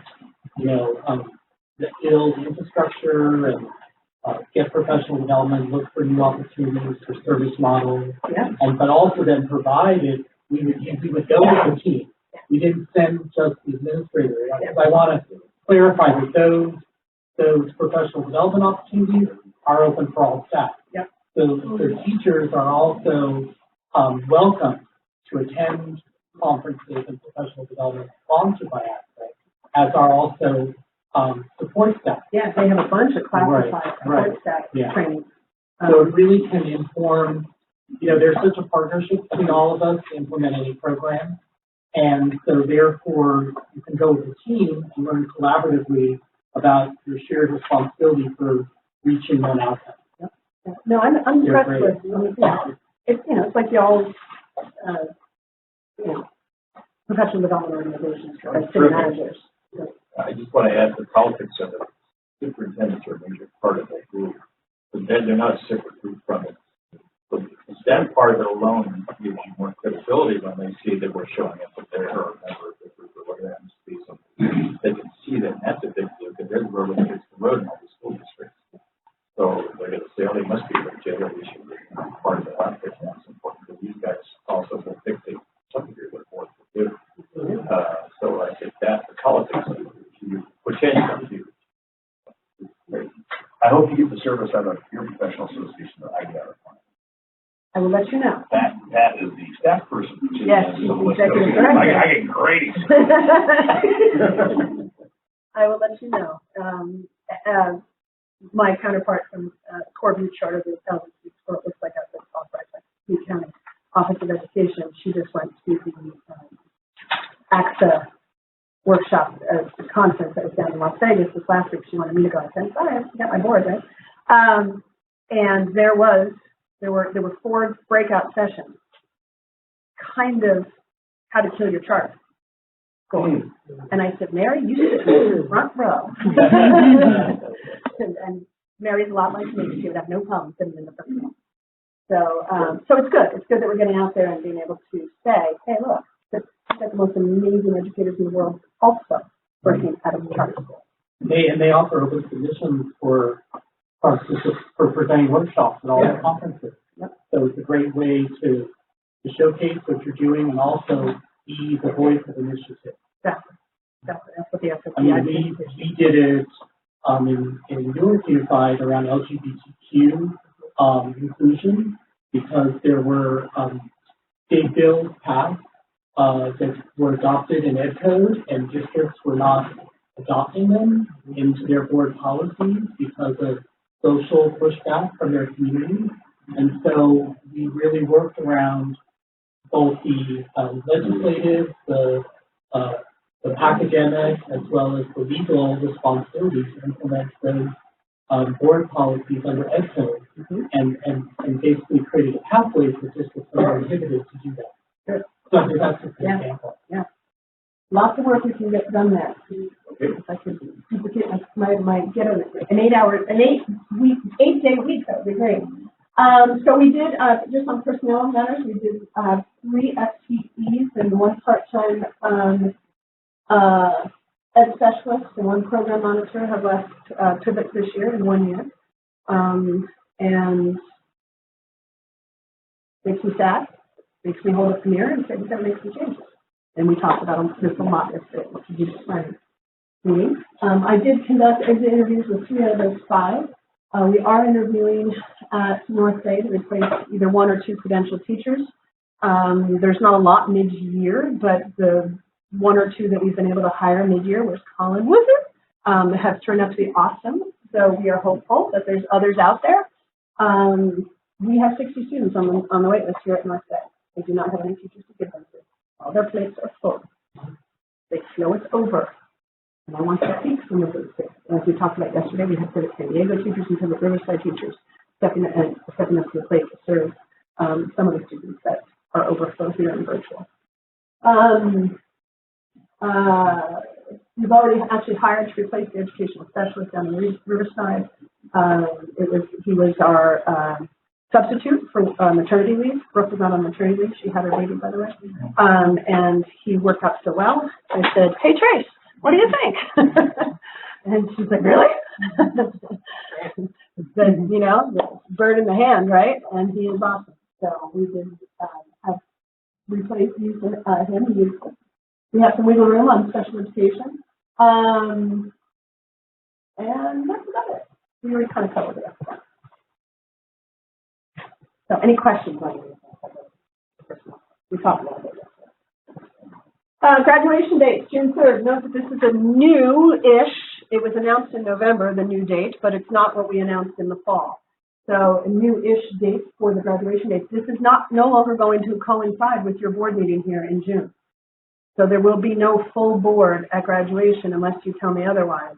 That is no fault of anybody's. It's just a venue availability. We set our board calendar and we didn't check with our venue availability to whether or not we can have graduation be aligned to your board calendar. It cannot, is the story. And Jenny, your staff is good with the 2-week early thing. We're not going to move it, right? We're checking with my, we're discussing it. Yeah, yeah. Still not going to coincide with the board. No, board meeting. Possible to do it. Right. Correct. So we will not, unless you wanted to move that meeting, which I don't think we can because it's the June meeting. We're not going to have a full board at graduation. So, all right, June 8th, June 9th, and June 11th. I will be at all of them. Watch me fly. Anybody else doing anything? Do I have volunteers? Huh? We'll be there. Let me check my iPad. Yes, your iPad. Hold up your iPad. Show everybody your iPad. Go ahead, make fun. I'm not making fun. I like it. Okay, all right. I like it. Beth said that her print's too small on her phone.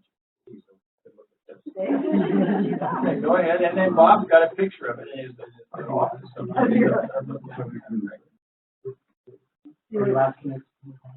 I would kind of like to ask you to commit now, but I will be able to. okay. We can do, we're doing 8 and 9. You're doing 8 and 9? I'm gonna see if I can do the third. Okay. We can write this down. Yeah.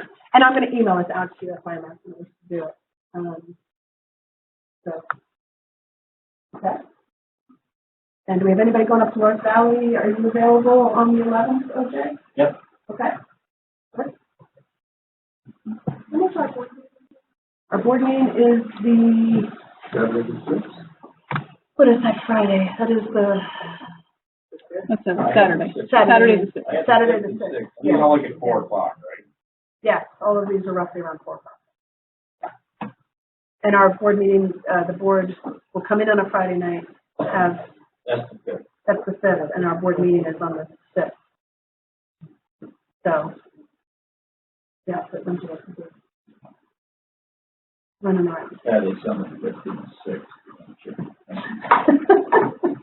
All right, so I do have some commitments. I appreciate that. For other board members who are not sure if they can commit, please email me and let me know. It's always nice to have you there. It means a lot. I'll be the third. Okay, Pat will be the 3rd. Oh, that's right, because, yeah. That's good. If I can get at least 2 board members to each one, that is great. One is fine, otherwise. But, I'd like to do the 11th North Valley. okay, great. For Party on I'll try and yeah. We're also being in the state. I will be at The branch. The ducks are not safe. The ducks aren't safe, no fish. He's not that good, so are they, I think they're pretty safe. Come on. You have to do it in video. Ducks are All right, thank you, board members, for committing to supporting all of our kids and our staff for the graduation. All right, anniversary party dates. Woo! This is it. They are set. You're getting your invites. They're in your inbox. It's exciting. February 21st, San Diego. March 26th, Riverside. March 12th, North Bay. And North Valley's like, yeah, we're going to be different. We're doing it in May. We're going to have to make sure it's really hot. And Chico. And when we do our anniversary party. I'm only kidding. It's beautiful in May. It's June that's really hard. So, all of these, they're all, like 4:30 to 6:30. they're all a little different. Because some of them, so the intent, this isn't the agenda item yet, but the intent of the parties was to have, you know, things that the kids would want to do to get them to come out. And so everybody is doing something a little bit different at their school site. And it is outlined in those invitations that you're getting in your inbox as to what those things are, from art shows to talent shows. The Roaring 20s is the theme here. Different themes, different foods. Everybody's doing something different. They're all at different times. Pivot San Diego, that is coming up in 2 weeks, that I will be at, is right before their formal. And so families will be there having fun with us, playing carnival games, and then the kids will quickly change, and then at the same venue, they're going to go into their annual prom or formal. And so it's, you know, a good thing to have to get away to bring the kids out. So, at each one of these, again, if you can attend, we will have you say something at the beginning of the event regarding the 10-year anniversary. I will script it for you. Jim's going to help me script mine, so when you're not there, I'm going to be doing it because I will be at all of these. So, and I'm really excited about it. It's just a way to have fun with something other than school, right? Yes. And get your families and your spouses. I want to see your spouses and your kids and at these parties. So, you know, we want to have our families, you know. My kid's really old. So, welcome to come. Giant meeting. Talking about. So it'll be fun. I'm very, very excited. So, if you can make any of these dates, will you please let me know so I know to help you and help script it and put you on the program. Some of the schools are going to actually be programmed, some aren't. Okay. All right. Very exciting. That's it. Any questions? Any questions? Thank you. See how you're doing, Jana. Yeah. Crazy. Okay, our next item, we'll move into our action items. 4.1, 10-year anniversary. Can I turn this over to Steve? Would you like to, or staff? Who wants to start? Well, so first of all, the committee is OJ and Pat. Appreciate the many conference calls we've been on with Jana.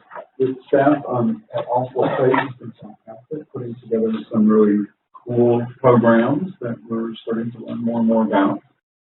So I want to thank the staff too for sort of biting into this apple when your plates are full. I mutilated that anyhow, but we do appreciate it. The analogy. 10 years is a really big thing, right? Especially for those of you who work here, 10 years is a really big thing. We should celebrate it. You know your plates are full. We appreciate you taking this on. I think they'll all be really fun and will help to promote the pivot that we all know. So at the 4 different sites. So the invitations are out. Hopefully we will RSVP and we'll get lots of good RSVPs coming in.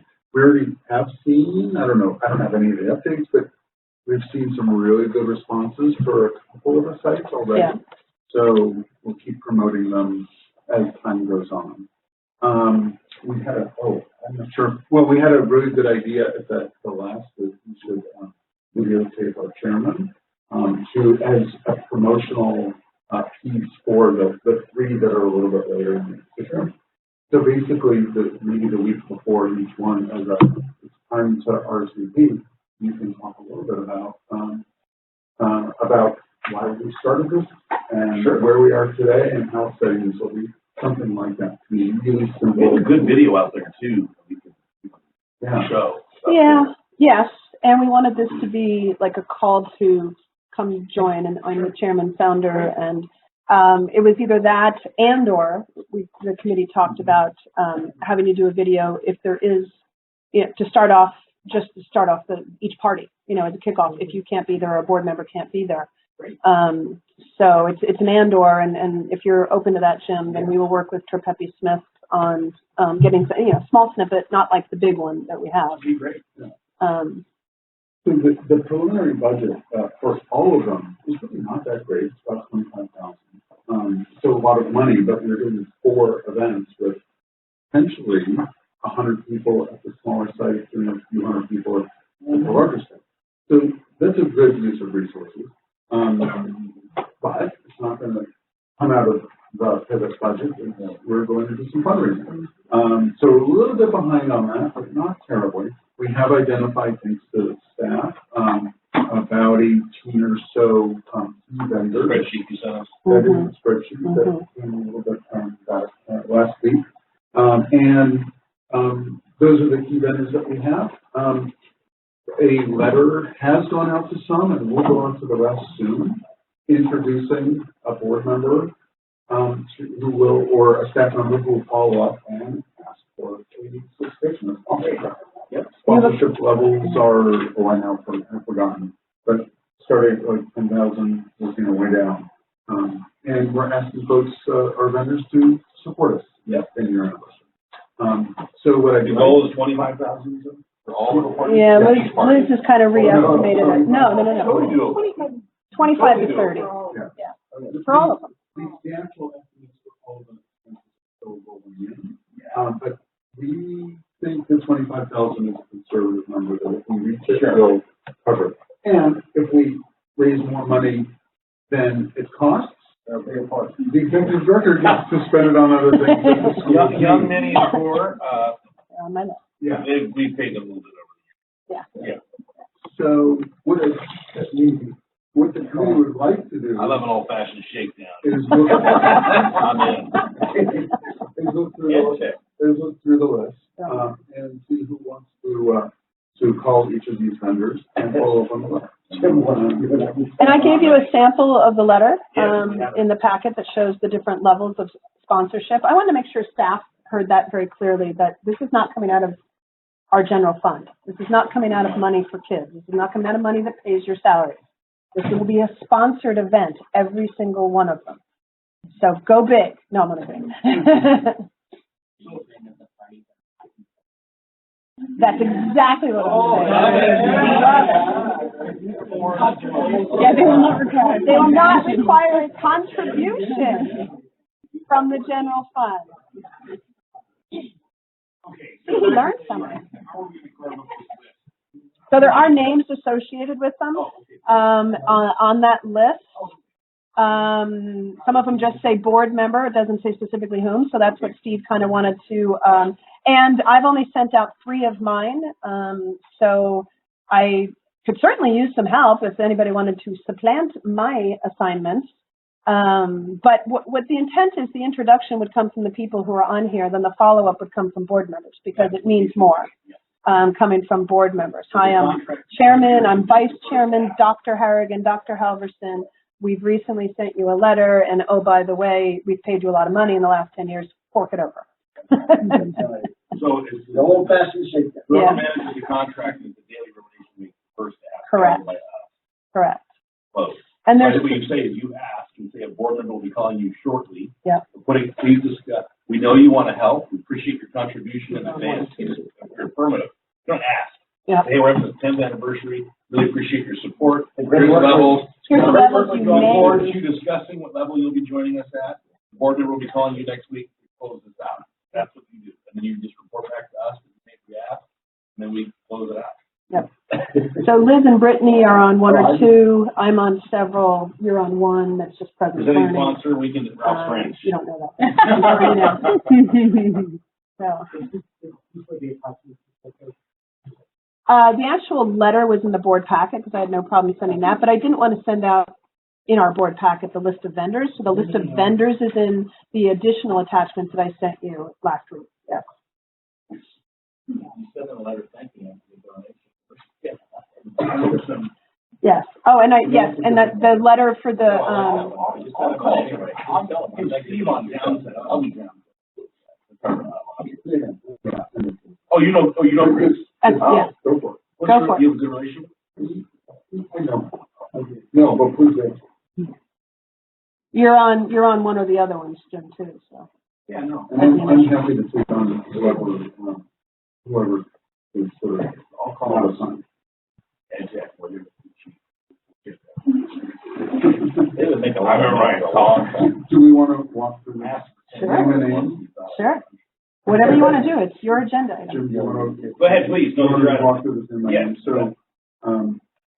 So on the assignment, I have to scroll back and forth. So Michael, Jana, Jim, you're assigned to Ed Tech. Oh, it says Jana or North Jim. Valley staff. Yeah. Well, I And think we there need should some be a help there. staff, like Liz, you should make your first, there should be a staff person Yeah. first, Yeah. followed by a board member, right? It's not a person they're gonna. Like, I shouldn't be the first person that calls Ed Tech. I haven't talked to the CEO Yeah, in so years since. I think, if I'm not mistaken, Liz is going to send the letter Yeah. and then Yeah. hand it to you. Right. So Okay. the next one, Far West Construction. Colleen, you're on this, but there's no board member. So that, I mean, I don't know. Just because they know Colleen, she Yeah. works with them most closely with So you Sean. could hand off to me. I don't know if anybody else wants to. Somebody know him? Yeah, yes. They built everything around you. Right now. Ryan Kirk's property is a lease, in San Diego.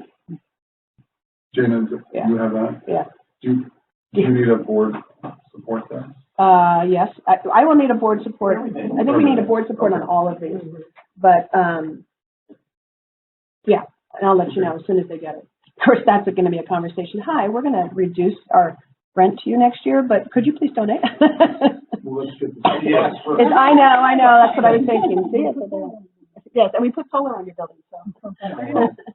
So, anybody want to take that on? The follow-up? Why don't we just divide, this Yeah. probably doesn't need a board meeting. Why don't you Sure. just, Okay. tell us. Just tell us. I I can't even. What I would suggest is if anybody, if anybody has a strategic relationship, say now, otherwise just. Okay. So after We'll do this the, offline. after the letter is sent out, about 2 weeks later, whoever sent the letter out should reach out to board members, I think, as the follow-up. What do you think? One 1 week. Which is, Got it's just what this is. Okay, good. The first one is I like coming it. up, Yeah, right? that's So true. we don't have a lot of plans. That's true. And I'd like to really get this.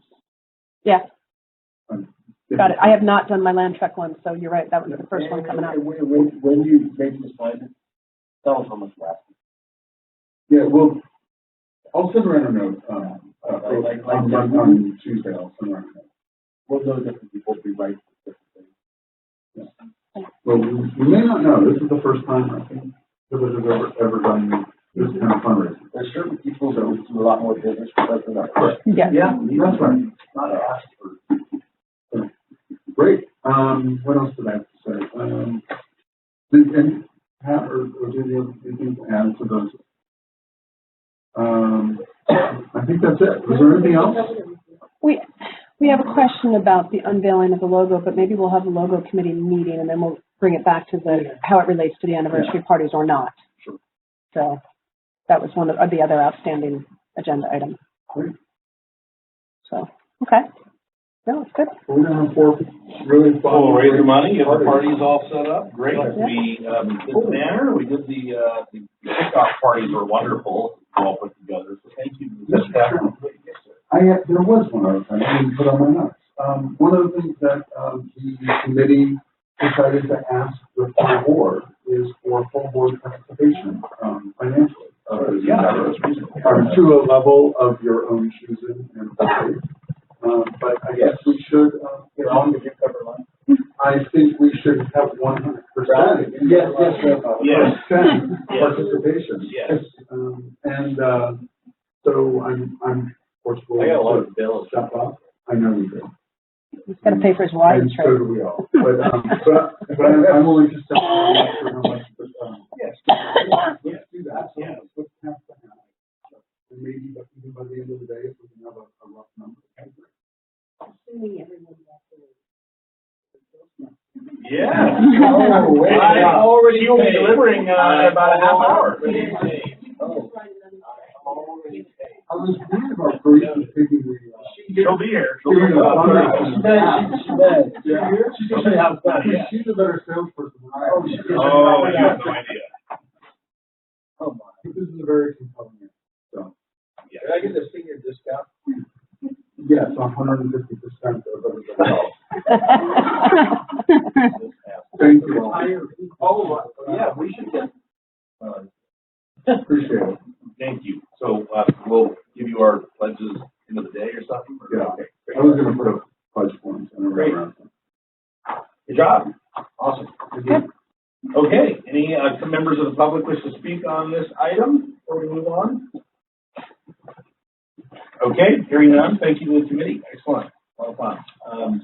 Here, our next item is, 4.2 branding materials. We have Pepe. We do. With on the phone. We have. Welcome. Is that this thing? Thank you. Whoa, Nicole? No, it's Catherine. Hi, this is Catherine.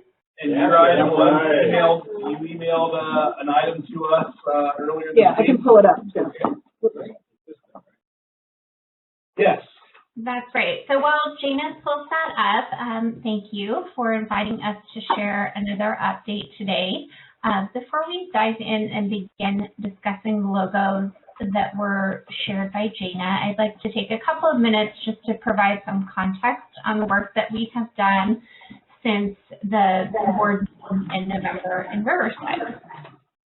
So after that November board meeting, the branding committee reconvened about a week later to process that feedback and also to participate in a directed exercise during which we evaluated various symbols and tonal elements to provide some additional context for our designer to move forward with developing a new set of logo options. So we have continued on that path with additional committee meetings on November 21st, December 17th, and January 17th, during which all of these we continued to refine logos, to respond to edits, and there were multiple touch points with leadership during that time. So after the January 17th meeting, the group decided that there was a set of logos that they wanted to share throughout the school site to get feedback from faculty, students, and also their families. So, the materials that you will see today represent the feedback from those students and staff and faculty and families. So the committee really, I think, has been very diligent in setting their own personal preferences aside and thinking about which options are really most aligned with the student preferences and also the ethos of Pivot and the language in the brand statements that we have developed. On the happiness side, I wanted to share a couple of data points. We are now at over 70 unique logos that have been developed by our team and considered by the group since we began the process. And I'm sorry, Catherine, say that number much louder and slower. 70. Sure. So we're looking at more than 70 unique logos that our group has considered since beginning the process. So the group that we're reviewing today is the 16th revision of our logos, and our team has put in about 60 hours since November in continuing to evaluate and refine. In other words, we're really looking forward to choosing one of these. Great. I love it. That would make us really happy. Well, I'm happy with some of them. Right, keep going. So I think really the thing that I would like to focus on today as you consider these is to really look at that brand statement and to look at the tagline and think about which of these might be the best representation of those statements.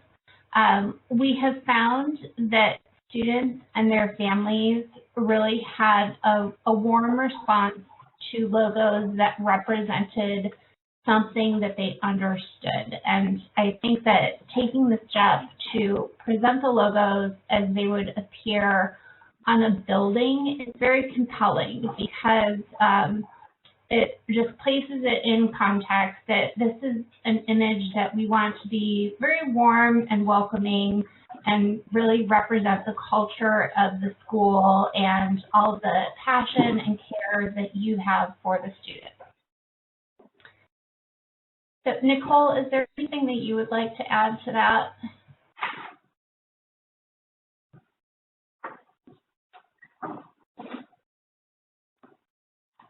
Nicole? She's on. She's not muted. So. Oh, all right. I don't think she's on, Catherine, to the point where she can chime in. Okay. So, Gina, Nicole just sent me a note and said that her audio isn't working, so she can hear us, but she cannot speak. So, Gina, since you're in the room, would you like to kind of walk us through those logo images and direct the group from here? Sure, and you can chime in. I mean, what I really liked that Catherine said at the last meeting was, let's make sure that we have this branding statement you all approved at the last board meeting and the tagline in mind when we look at these logos. I think that's just really pulled it together. And at Pivot Charter Schools, we're passionate about personalization, like the students who find new opportunities where we're focused and flexible, with caring teachers who are willing to bend their backups to address students' individual needs and cultivate academic independence in a safe environment. There's custom curriculum and collaborative resources to find success, develop confidence, and change lives. We work hard every day to let our students struggle less and learn more, which then became our tagline. For those of you that have been here for a long time, you noticed that our original tagline, something about being a 21st century technology-based school, has been removed like 2 years ago. So get rid of that. Too many bad memories. Anyway, that will be our new tagline. So, option one, and again, Catherine, I'm going to be more blunt. You were being more politically correct. So I'm going to be blunt. There is not 100% consensus on the committee that was chosen to represent different factions, which is fine. That's a good thing. And part of the dialogue was everybody was kind of interpreting too much symbolism into certain images. Like, is that a butterfly, or is that a dude standing up going woohoo and they're back to back, or is it, but it's just like our logo right now. Are they pencils falling over? Are they books? I don't know. Is it a sunshine ray? I don't know. Who cares? Do you like it or do you not like it, right? So we're really trying to kind of get away from like is it, are we talking about a flag because it starts off as a caterpillar and then it metamorphoses? I don't care. Everybody who sees it is going to think something different. The bottom line is, does it feel good or does it not? Right? That should be the bottom line, I think. That's where we got as a committee. At first, we were like way too much symbolism involved, right? Yeah. So does it feel good? Does it feel like us? Does it represent our statement? So there is the first one. And we do have some leeway a little bit still, Catherine, if for some reason everybody felt strongly about colors, right? But they're all wonderful. All right, option 6. Sorry, they're all wonderful. Okay. The butterfly, the rose, compass rose, okay. Is that what that is? Yes. It was the rose ceremony, and then the compass that pivots you, finds your next direction. Is that what that compass rose. Yeah.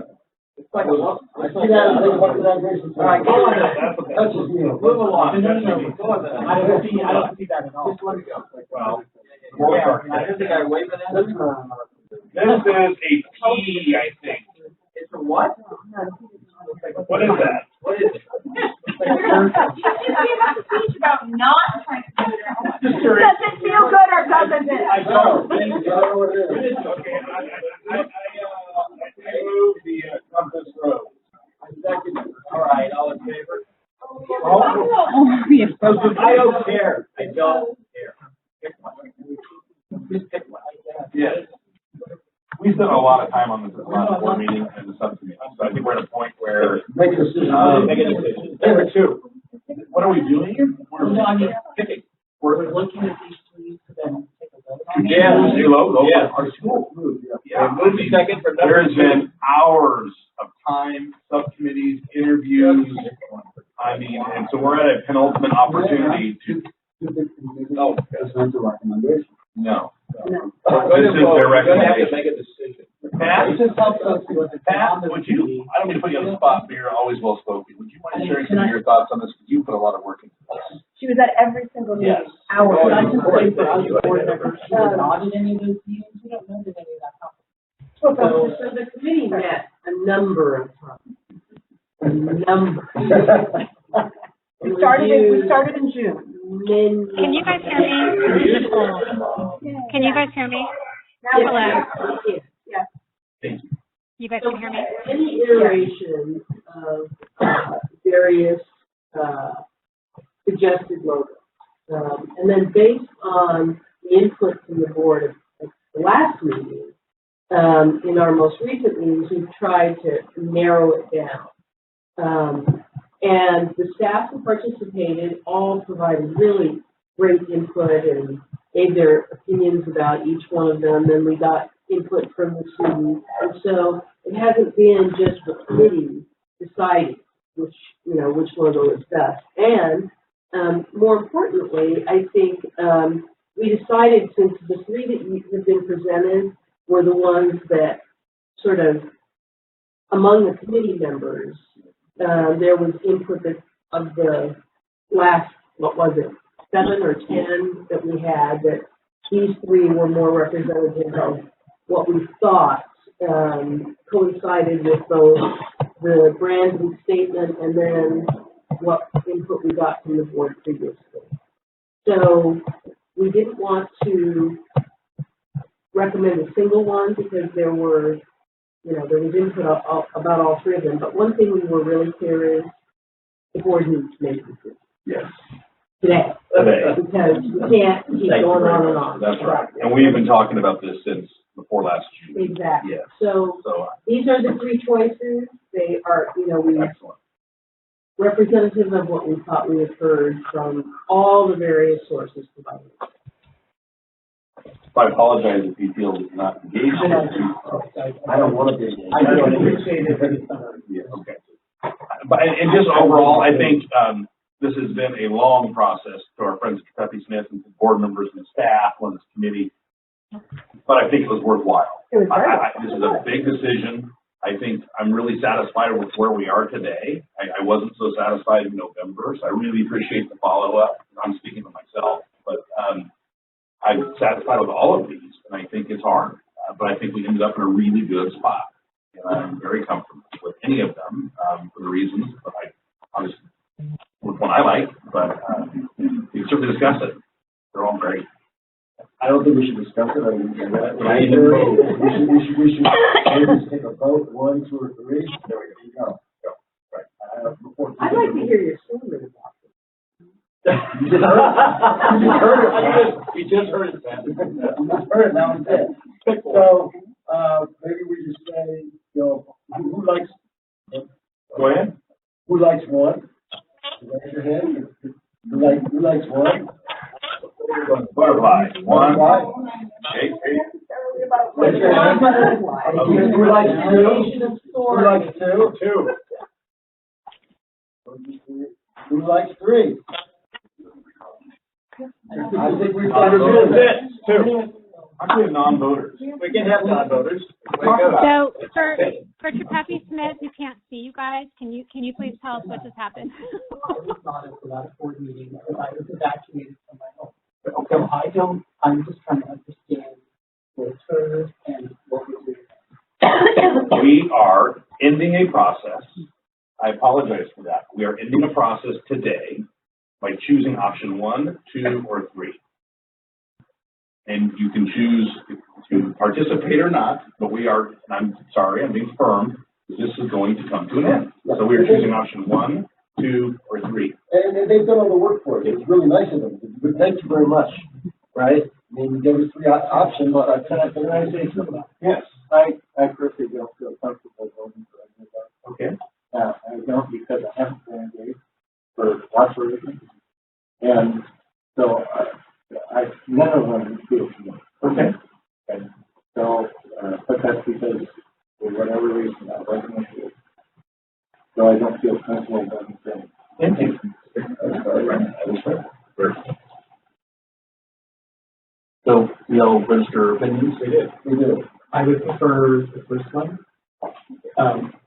I actually think it's recognizable. I do like the single flicker that I attached to it, and I like the modern geometry of it in terms of the contemporary artistic. I'm not on the board, so I have to say it's my choice. Mine wasn't, yeah. Well, I like it. I don't have an issue with the first one at all. I like I call it a butterfly. I like that metamorphosis. I like the joy it brings. I like it's a soft thing. I'm certainly satisfied with option 1. It's a preponderance. I'm very happy with it. It's fun. The students and the parent, it was the 2, the rose and the butterfly were pretty much side by side. They're great. So Kevin likes 1. Pat, you preferred 1? You said? Yes, but as a committee member, I was trying not to. No, but we're bored. We're bored. You prefer 1? Yes. I'm very comfortable with that. That's our motion. Congratulations. I'm very comfortable. Was there an official motion to adopt one? I move option 1. Okay, I'll second. All in favor, say aye. Aye. Opposed? Thank you. Okay.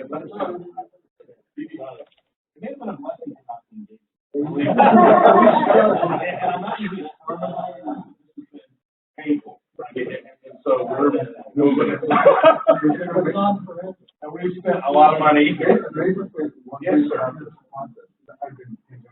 Yes, you have. I think the brand statement is of huge benefit to us as an organization. I think the process itself is painful, as I'm sure it was for those students at every single meeting, and for those on the phone. Let me Really clarify good though, process. it wasn't painful. I think it was frustrating because we were really trying to incorporate a lot of different ideas and input, and we wanted to get it right, you know? And, frustrating is a and better as word. these things come, you know, to pass, there isn't a right. or wrong. Yeah. It's, you know, so it was a little frustrating that we couldn't more instantly come to consensus around it, but it wasn't possible. I mean, it's No, just long That's a way better word choice than that. You're right. Frustrating. And the reason in the Nicole, Catherine, thank you Yeah. very much. How do you, as the architects of this process, feel about that? Besides the selection, how do you? I feel hopeful. I think that the butterfly is a great selection, and I would thank everyone again for remaining open-minded and being such good stewards of this process. One of the things that I like about the butterfly is that it has a symmetry to it, and I also like the formulation as a tangram, which has educational tone to it, and I think that tangram structure is something that will be really fun for us to roll out in other aspects of the brand. So I think this is a great choice. I think it's wonderful that you all also have selected something that really resonated with the students and their families and is very hopeful and positive and looks great on a building. So thank you. It does. But let's not call it the butterfly. What is our logo? It is our logo. Okay. It is not a butterfly. It is our logo. It is our happy, feel-good logo. Yes, thank you. I thought it was a Superman. I did. Two Superman. What is it? A wingsuit. Yeah, wingsuit. It's not a butterfly. It also makes it a good logo because it's a lot of things. It's a lot of different things. Outstanding. Okay, congratulations. Thank you, Nicole and Catherine, and tell Kevin thank you for his 70 different renditions of logos. Okay, the next item is our, some comments? Okay, item 4.3, approval of our J13A waiver. Ms. Jones. Yes. So there was, I know we talk a lot about, the fires that happened here in this area in 2017, and then last year the campfire, 2018. And sometimes people forget, I was speaking with Jenny, that we had another fire here this year, so it's not just like we're recovering from these old fires, but there was another one here. And this resource center was located in the mandatory evacuation zone. And we had to have the building cleaned to make sure there was no smoke, contamination and things like that. So it is, an ongoing thing that we always hope we don't have another fire. But thankfully, the state does have a process by which we can apply for sort of a recuperation of funds that would have otherwise been lost due to a decrease in attendance during that time. When the students and staff were all evacuated, we did not officially close the school because we did have several people who could work online, and we encouraged them to work from wherever they were as long as they were safe. So we didn't officially cancel any school days, but we did see a material decrease in attendance. So with this waiver, if approved, yes. Correct. Yes. This resource center and several of our staff and students were in the mandatory evacuation zone. There were also where we were told that we were in the mandatory power shut-off area, and a lot of times it ended up didn't have our power shut off, but with into this wire and it's likely no power for the next 3 days. And so we would have to make the decision about whether we want to have all the kids show up if there's going to be power. Right. But I do want to note, though, that on those days for the PG&E, the shutoffs that actually occurred and those other dates, we did not experience a decrease in attendance that was enough that to warrant the J13A for that. So the CDE has very specific rules. If there's a state of emergency declared, there's sort of like a lower threshold for what you can claim. But with the power shutoffs, that was not considered a state of emergency. So we would have to meet a certain threshold of drop in attendance, and that was actually not met. So we're not, at this time, the J13A is not including any of the PG&E shutoff days. It is only for the fire day. So, okay. Do you feel we have a legitimate claim for this piece of accepted? Yes. Yes, and I've been in contact with the CDE as well, so they're sort of advising which days would be appropriate to claim, things like that. Any discussion of board members on this item? Are there any members of the public that would like to speak on 4.3? Okay, hearing none, thank you, Liz, for being prudent on this and following up on it. I'll ask for a motion to approve the waiver. Thank you. Second. Any further discussion? All in favor, say aye. Aye. Opposed? Okay, thank you. Item 4.4 has to do with our retirement program, hardship withdrawal. Yes. Yes. So there is a mandatory amendment in the works for our 403B plan in relation to hardship withdrawals. There is some change to federal law about retirement plans and with respect to the hardship withdrawal procedures. There used to be many requirements about in order to take a hardship withdrawal, which is generally for things like funeral expenses for a family member or substantial medical expenses that were unexpected or a down payment on a house, things like that, where a participant could take money out of their retirement plan before they reach retirement age because they have some sort of financial hardship. There used to be a lot of requirements around that, requiring them to, for example, take a loan from the plan first before going for a hardship withdrawal. So recent legislative changes have sort of made hardship withdrawals easier to do for participants and have removed some of the requirements or changed them. Some of these changes are mandatory, but the one that we would like your feedback on that is optional is the types of funds which may be used for a hardship withdrawal. So the current original plan adoption based on the law was that only employee elective deferrals, meaning their own wages that they earned and have contributed and set aside into their plan, could be used for hardship withdrawal. The option that is available but not required is that now employer contributions to the retirement plan, whether it's matching for those who qualify or the one-time annual non-elective contribution funds. So it is up to the board to decide if they feel that it would be appropriate to have those employer funds be available for hardship withdrawals or not. Is there any tax consequence This is a state law, right? It's I believe it's a federal law change. Mm-hmm. You have a recommendation? We have pros and cons we could present. So there aren't really any financial impacts to our 403B plan itself or to you or us as an organization. All of the funds that would be available, even if they are employer contributions, would only be funds that are the participants are 100% vested in already. Yeah, so the funds already belong to the employer. Who determines what a hardship is? What percentage of the account is here for hardship? That's a good question. There are some very specific rules on that as The feds well. have determined it. Yes. In making this plan. Yes, and there's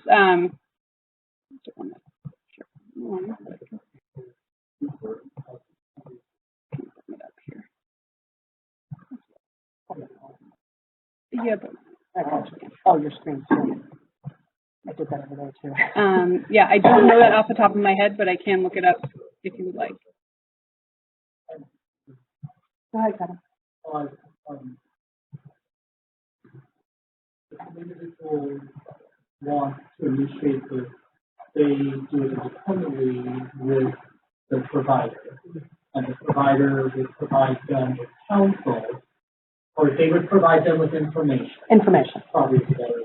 Yeah. They would provide them with information as to the short-term and long-term effects. Or they would provide them with information as to the net effect to their account. Of their decision. Yeah. So I think that's another having counsel go through this process. I think that's important to recognize that it's an individual decision, correct, not that of the institution, of the organization, and that the provider with the information works with the information to correct. Along with them, I wish they wouldn't do it. However, it is their, in effect, it's their money. Mm-hmm. So I would be in favor if they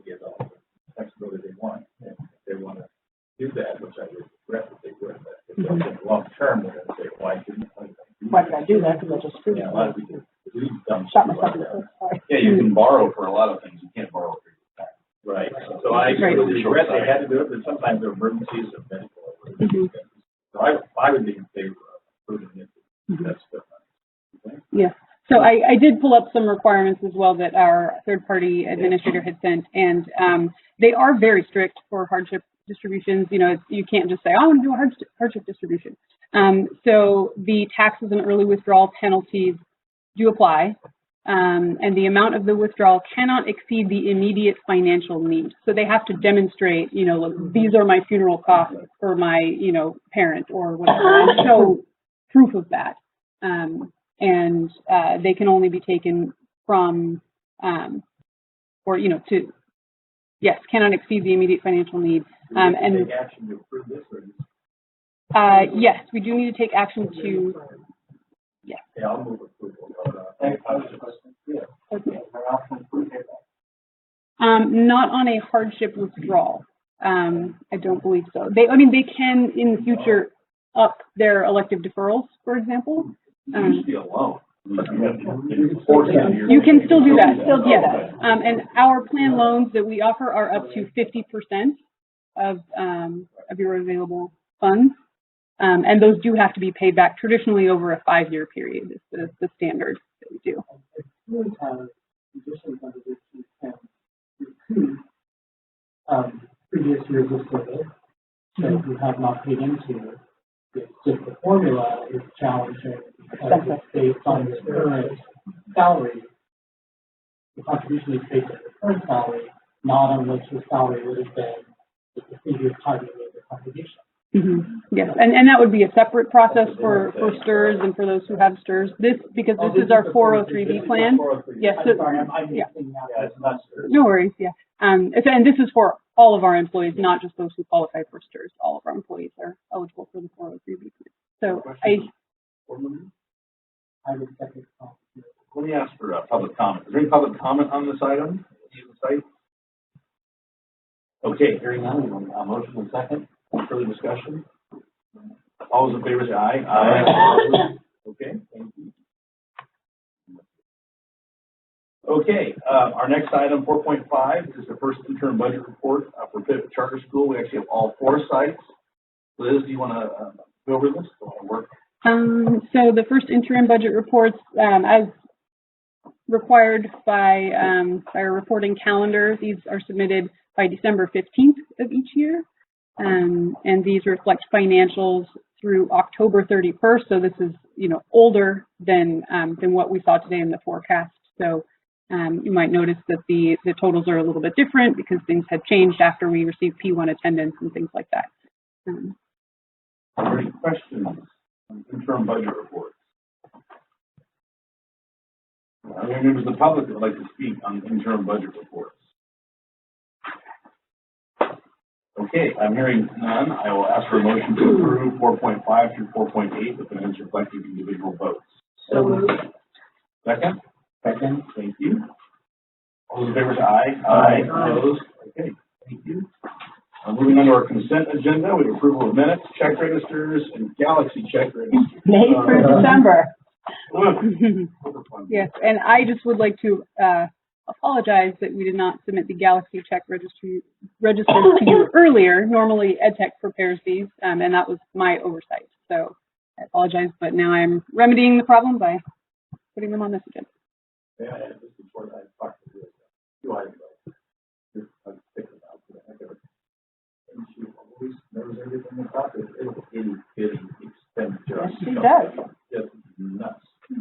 So anyway, thank you, Liz, for knowing all that stuff off the top of your head. So I was actually going to ask about your reimbursement. Where is it? Hey.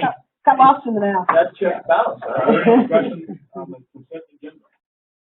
Are there any members of the public that would like to speak on the consent agenda? Okay, hearing none, I'll ask for a motion to approve the consent agenda. Vote. Second.